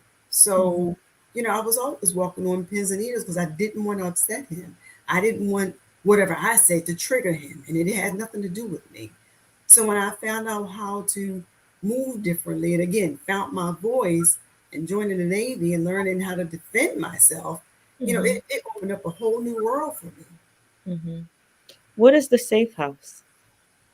The safe house is like in a developed neighborhood, you'll see a house and it's very inconspicuous. You wouldn't even know that it's a safe haven. So when Hmm. a woman calls the police station to say she's being abused and she's running for her life, uh, most law enforcement will know where the safe houses are in whatever city it's in, and Hmm. they take the ladies to this location. And normally the stay there is between, it can vary from three months, 6 months to a year. Hmm. And the mission is to make sure the woman is able to gather all the tools she needs to be self-sufficient on her own in case she's never worked before. She's going to need someone to help her with her resume building. She needs someone to help her with interview etiquette, all kinds of things to help her survive as she goes on to her next chapter. So Okay. that's what I developed on, since being home on the pandemic, outside of working just claims. I wanted something more because I promised the lady to help me when I'm in position and I have my wits about myself. I want to do something that's going to help empower another woman. Mhm. Each one reach one, teach one. So what Absolutely. I learned, I wanted to give back. Absolutely.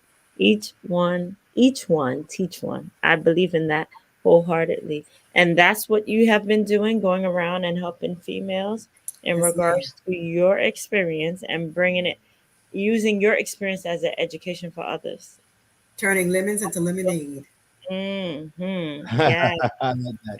love it. I Um, love it.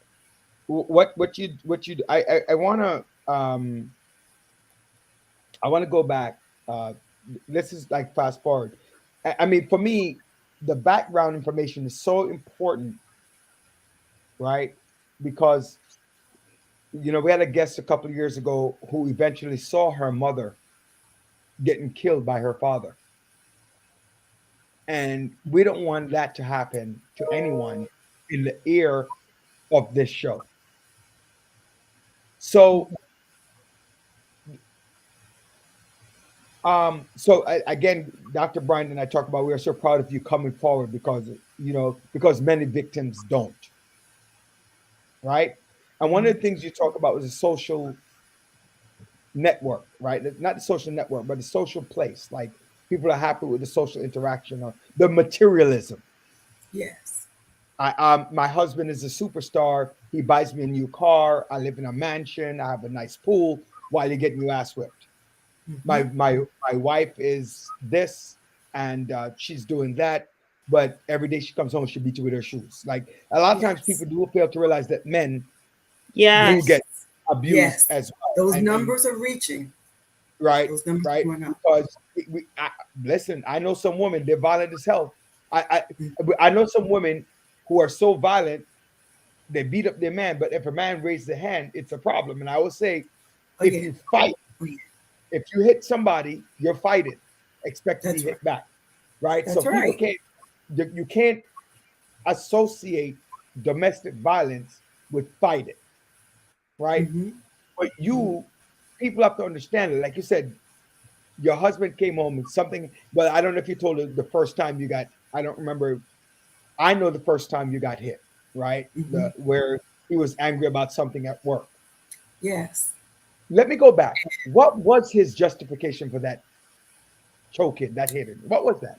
Because you know, people, men and women, I want them to know that it's always justifiable. And I always say that you could always justify it. I can justify anything that I do. It doesn't mean that I'm right.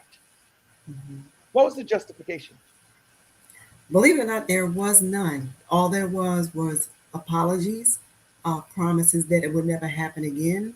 I don't know what I was thinking. I don't know what overcame me, but I promise it never happen again. And then women and men will find themselves accepting the apology and hearing that it never happened again until it does. And then you get the showering of the gifts and you thinking, oh, he really is sorry, or she'll never do this again. It was just a one-time thing, and it never stops. Mm. Once shy, what's it? What?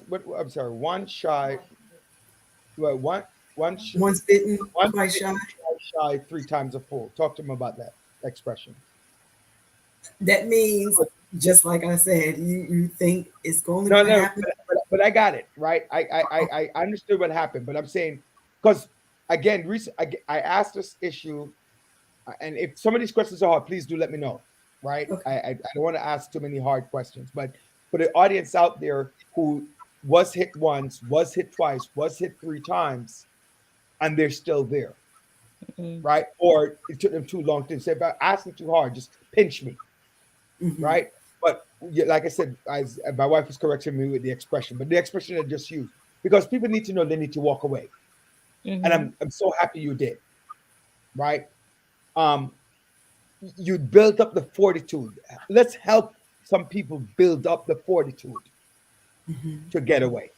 Because I'm resending out some messages right now to tell people to come and hear your story, right? So, So so for me, I tell a lot of people, plan your exit strategy. Mhm. Make sure it's a safe one. Make sure no one else is going to get hurt. Because a lot of people won't tell because they're afraid that if they bring in their family members, then it's the husband, the wife is going to want to get hurt, and they're trying to protect the abuser, or they're trying to protect them family members from being hurt by their abuser. They don't want to bring it on and make it spread. So that's why another reason they keep it quiet. But you have to plan your exit in a safe manner to make sure that you're safe and anyone that's involved in getting you to your next level are out of harm's way. So for me, I did it when I knew he wasn't going to be home. When he took that train station to Latina, and I knew that train took him a 50-minute ride. I knew I had time to gather my personal paperwork and the clothes for my children and get out of there. I knew that much. So you have to know who you're dealing with, what the schedules are, where you're going to go when you get out of that. you tell us a little bit about real numbers. I don't know. Each year we have a large number of people who are dying from domestic violence. What are you doing? And not only dying, because it might not get to death, right? It might not get to death, but you might get for long-term scarring. Tell us, what are you doing?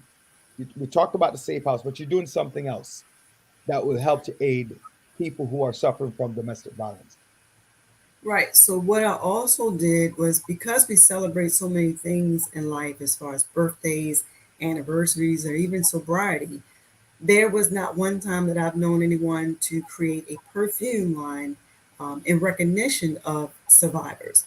So that's what I did. I developed a perfume line. It's called Be You, which means beautiful unapologetically. Because after a woman comes through such a traumatic experience, she needs to be celebrated for her bravery, for getting out of there alive, and also for the family members left behind by the person who gained their rings early. So the BU perfume line again is an expression of, you know, thank you for making it. Thank you for being alive. We celebrate you. We celebrate you for everything that you are, for being bold and beautiful. Knowing when a woman feels beautiful and looks beautiful, she deserves a scent that's just as beautiful to remind her of who she is, that inner, so that, when she's dressed up and she's going to that interview and she puts on that perfume, again, paying homage to herself and others that didn't make it. Every time you squirt, every time you put on that perfume, it's in memory of someone, even if it's just for yourself.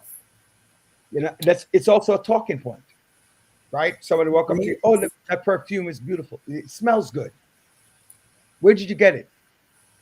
Right? I've Oh, worked with a no, perfume. no, not you. I'm just saying that the general, it's a talking point. Just Yeah. like your glasses, your headband, right? Mhm. Your watch, anything that you have is a talking point. Some people are very Yes. uncomfortable with certain subjects, right? Mhm. So maybe it gives them an opportunity to say, you know what, this opens up the door and the channel for me to have that conversation. You know, Yes. a personal question: did your ex-husband, ever address the situation as you told him why you walked away, or did he Oh, always give you that he excuse? knew it was his fault. He openly admitted that and apologized profusely after the fact, and asked me if I forgive. He asked me if I had never asked you before, could you please forgive me? I said, I forgave you a long time ago. I said, because I wasn't gonna let you live in my head rent free. I had too much I wanted to do. Period. You know, listen, rent nowadays is too damn high. Right. And he couldn't afford to be living up in here for free. No, sir. Right. So, and it would have stagnated me. Had I held on to that, I wouldn't be able to say today that I'm, graduating with honors as an aviation aerospace. Who'd have thunk it? I never thought I could do that years ago because I was told I couldn't. You know, and for those of you, ladies and gentlemen, she was pointing to her head when she said living there for free. So, because we're also under air, so they can't see. Oh, okay. Yeah. You Living in your head, living in your heart, anywhere. They can't yeah. afford you. No, no, you can't because again, the previous guest was, a friend of mine who's run for office, and we're talking about the rent and how expensive it is. So imagine living up here rent free when you have to pay for therapy, you have to pay for this, That's you have to right. pay for that. That's right. How your children? How are your children now grown? Yes. How are They they doing? are 35 and 36. The oldest one is a master welder, so he I'm travels sorry. all over. Wait. Don't tell me you have no 35 or 36-year-old because I you have a like you 35 and a 36-year-old, sir. you saying Yes. like black don't crack. I hear you. I heard the Hey, comment. hey, I heard 55 and proud. yeah I heard the comment out loud. You know That's I hear you. right. Um, uh, I love and appreciate when I go somewhere with my oldest son and one of his friends like, yo, who is that's your that? mom. He What's her said, it's my number? mom. He said, stop lying. You just told me to holler. They like, that is my mom. I love it. Yeah. So why about when his friends ask you for your number in front of him? Yes. Yes. Does he get mad at that? you know, I love but, it. you but living with domestic violence, seeing it happening, stopping the cycle. One of the things that I speak about overall is called the theme is the cycle of poverty, right? And the cycle of poverty starts where I am in poverty, I see it, right? Or my generations before were in poverty. I'm growing up, I see it. I'm doing the same thing. I'm living off a credit card. I'm living, I'm living check to check. I'm doing these things. I'm not going to school. I don't have an education. They're telling me to get one. I'm not doing it. So the cycle continues, right? You saw your family members going through domestic violence. Mm-hmm. You started to live it and you say, to hell with it, I'm going to break the cycle, Period. right? Um, and you stepping away. Mhm. Tell me how does that feel to know that you have made that break in your own family that people can say, and being so open about it that will allow for other people to say, you know what, let me break that cycle of domestic violence in my household.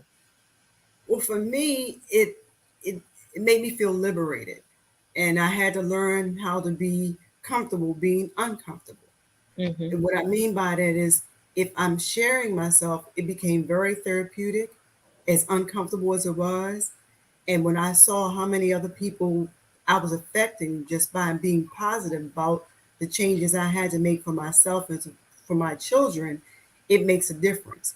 Even now, 2 weeks ago, both my boys, when they call me on separate periods and reduce me to tears, telling me, Mom, how I'm so proud of you because not only did you tell us things growing up, but we watched you.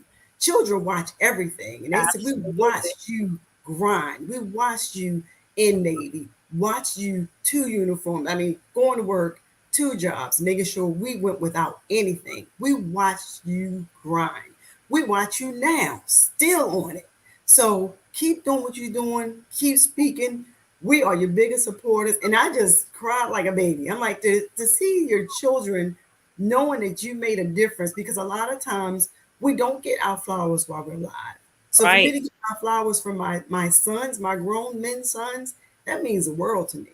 Mm. And to hear other women come and say, you said something. And a lot of times, I'm speaking and not really cognizant of the audience that I have until after the fact. And they come back and say, you said such and such. And it was as if you were standing in my living room talking to me. And that touches me, because I'm like, I know I'm making an impact on someone. We don't know how many people we reach, but just to know that we're doing our part, to know that we're making a difference in the things that we say and what we do and how people watch us move, it means a lot. Now, how can people reach you in regards to, like, if someone is being abused and they're watching your story, how can they reach you? I would first recommend calling law enforcement.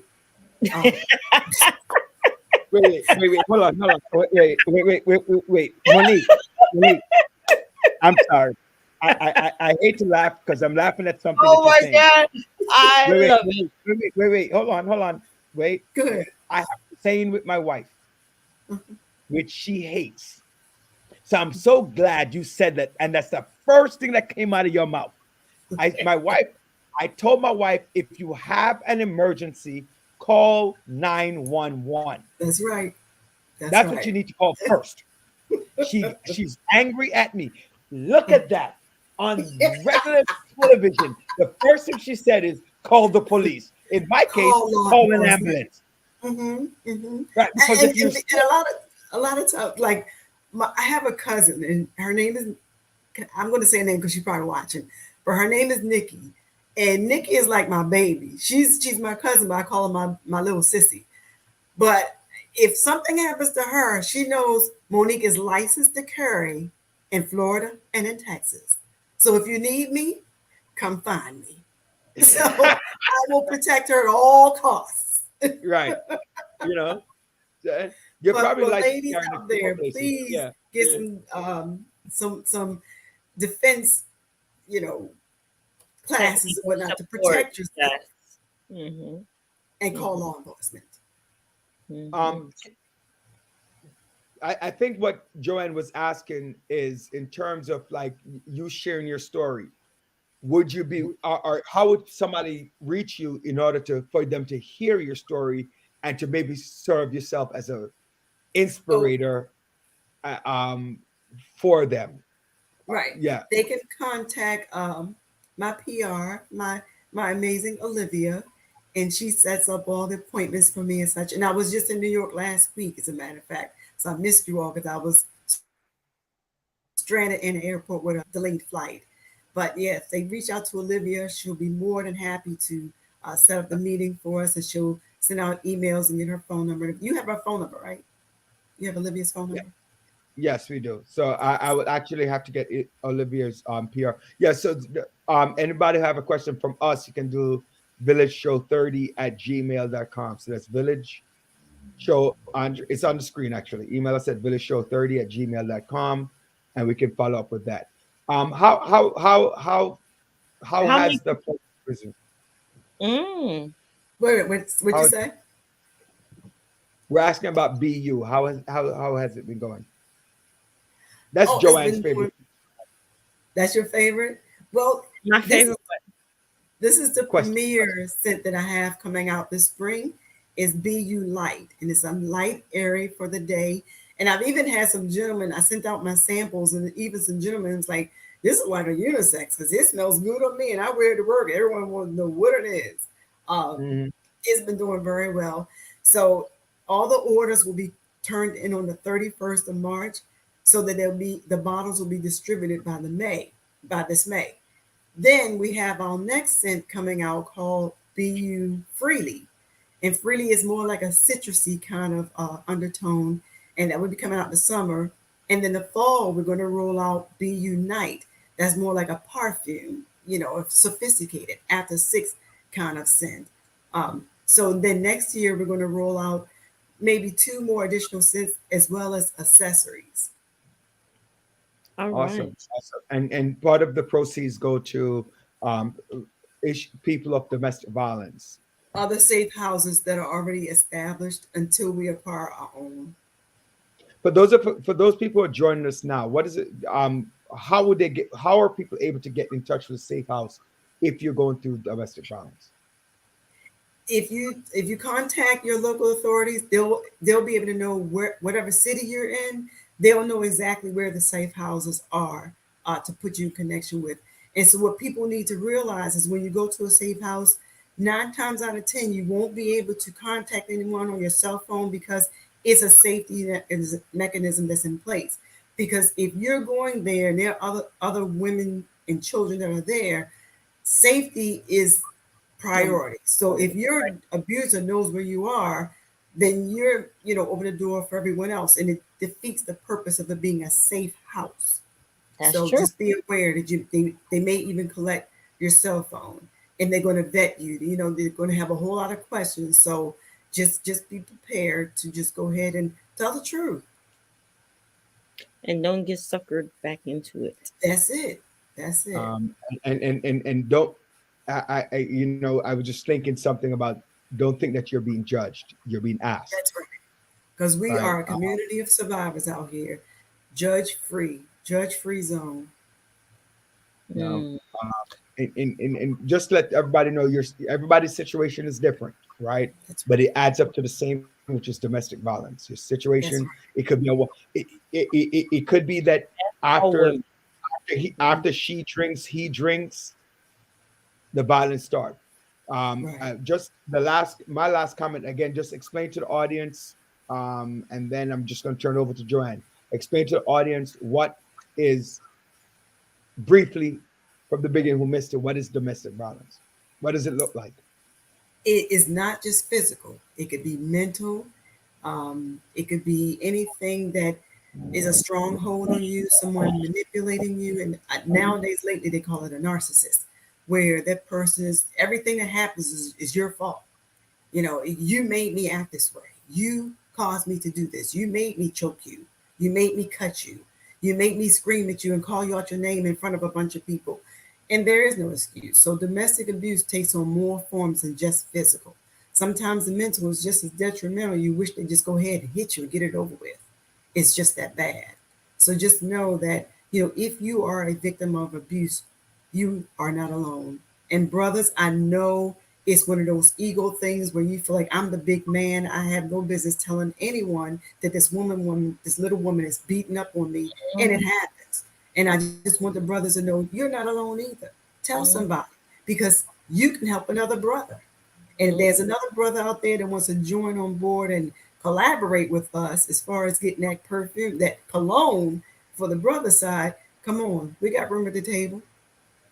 I Well, got to we tell my I'm gonna tell my wife about the domestic verbal abuse that I'm going through with my wife. anyway, we're moving right along. Well, we thank you Oh, so much. wait, you know what? No, no, wait. There's a comment, and I think that's important. Very Ruby brought up a comment as well. Let me just bring it up on screen real fast. I'm sorry. Financial abuse, financial abusers who use their monies as a way for domestic violence as well. It sounds funny, but it actually is a real issue. It Um, is real. It is you real. know, people who take their money and they withhold money from Yes. you. Um, Yes. oh, you can't go here, you can't do this, you don't have access to funds. You know, Getting so, allowance and all that.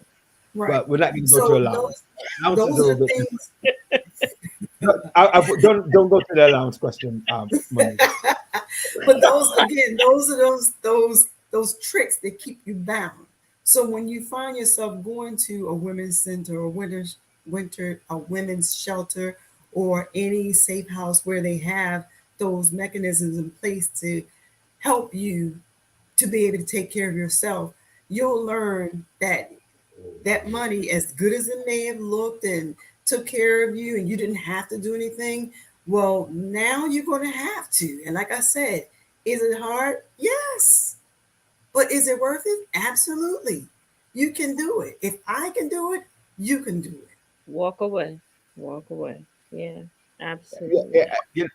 yeah, I just want to say that it sounds easy to tell somebody to walk away, and if it was It's not easy, easy. no, No, I'm just saying, I'm agreeing with you. It sounds easy to tell somebody to walk away. You have to have the willpower. You have to know the exact, have a plan, which is what you Yes. you you have explained, Monique, to Yes. have a plan. So I want to. I'm sorry, I had interrupted. and Joanne. also not only have a plan, but if you have people that you can speak to, real friends or Yes. real family who, like you Yes. said, will come up and roll up on the person and Hmm. back them up. Hmm. Um, do that. Speak about Yes. it.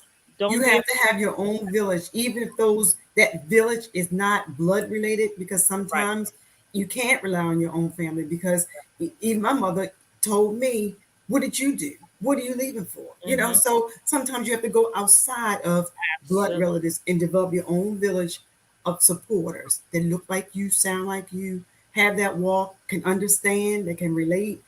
You cleave to those people, you keep them Right. close. And for the people that have already been through the process, keep a watchful eye for your neighbor. You know her mannerisms, you know if she's withdrawn, you know if she's not talking, you notice the bruise on her arm, and just stay close to her. Sometimes they'll open up and start speaking without you having to say a word, And just you to know that you're there. And you also mentioned the emotional part too, the Yes. mental part too. So as someone is going through, um, might be going through domestic violence, you need to pay attention to their mental as well, because they might feel as though leaving here would be Yes. the easiest way. So, it's a holistic thing where you need a strong village to Yes. support you. And that, like you mentioned, does not have to be blood related. It Hmm. can be more than that. So, thank you. Thank you for sharing that. Thank Hmm. you. You're so welcome. You're so No welcome. food, money, nothing. So you stay for the children base needs, basic needs. I Um, put up a thing for the children. yeah, you mentioned that a lot of females stay because they want to keep their family unit together. I think a lot of people tend to stay because they want that. They don't want that stigma of divorce or Right. anything, which is, just, hey, some marriages are not working because of that. You do a lot of things to sacrifice for your family, but in Mhm. the process, don't sacrifice your life in that Right. process. And one of the funniest things that I heard my sons say when we were having one of those open conversations about, why I divorced and why did I leave when I left. And I told him, I thought I was staying because I wanted to keep us all together. And I didn't want to, tear you away from the family unit. They like, you could have been left. We were ready to go. And I'm like, oh my God. So that was a surprise. They're like, you didn't have to stay for us. I'm like, well, you were so young. They're like, so we were still ready to go. They even knew at that early age, this ain't right. Right, right, right, right. So women out there, your children are watching you. And what we tolerate or what we put up with, that's gonna set something in their heads and make them think like I did. Is this the norm? Is this the way it's supposed to be? And Right. then I had to have those conversations with my son to let him know, no, that's not the norm. So thank God they are amazing husbands and fathers that already said, no, this is what we're not going to do. And they tell their spouses, my mom didn't raise me to be a punching bag, and I'm not going to be hitting on you, but do That's not hit me because I'll call my mom. mm. So wow. We are actually running out of time, but we want to thank you for coming on the show Thank and sharing you. your experience with our village community. And ladies and gentlemen, reach out to Miss Monique if you want to find out more Yes. about her story and what she's doing. Thank you for joining us this Thank you evening, all. and we appreciate you. Bye bye. Thank you. Bye bye. You.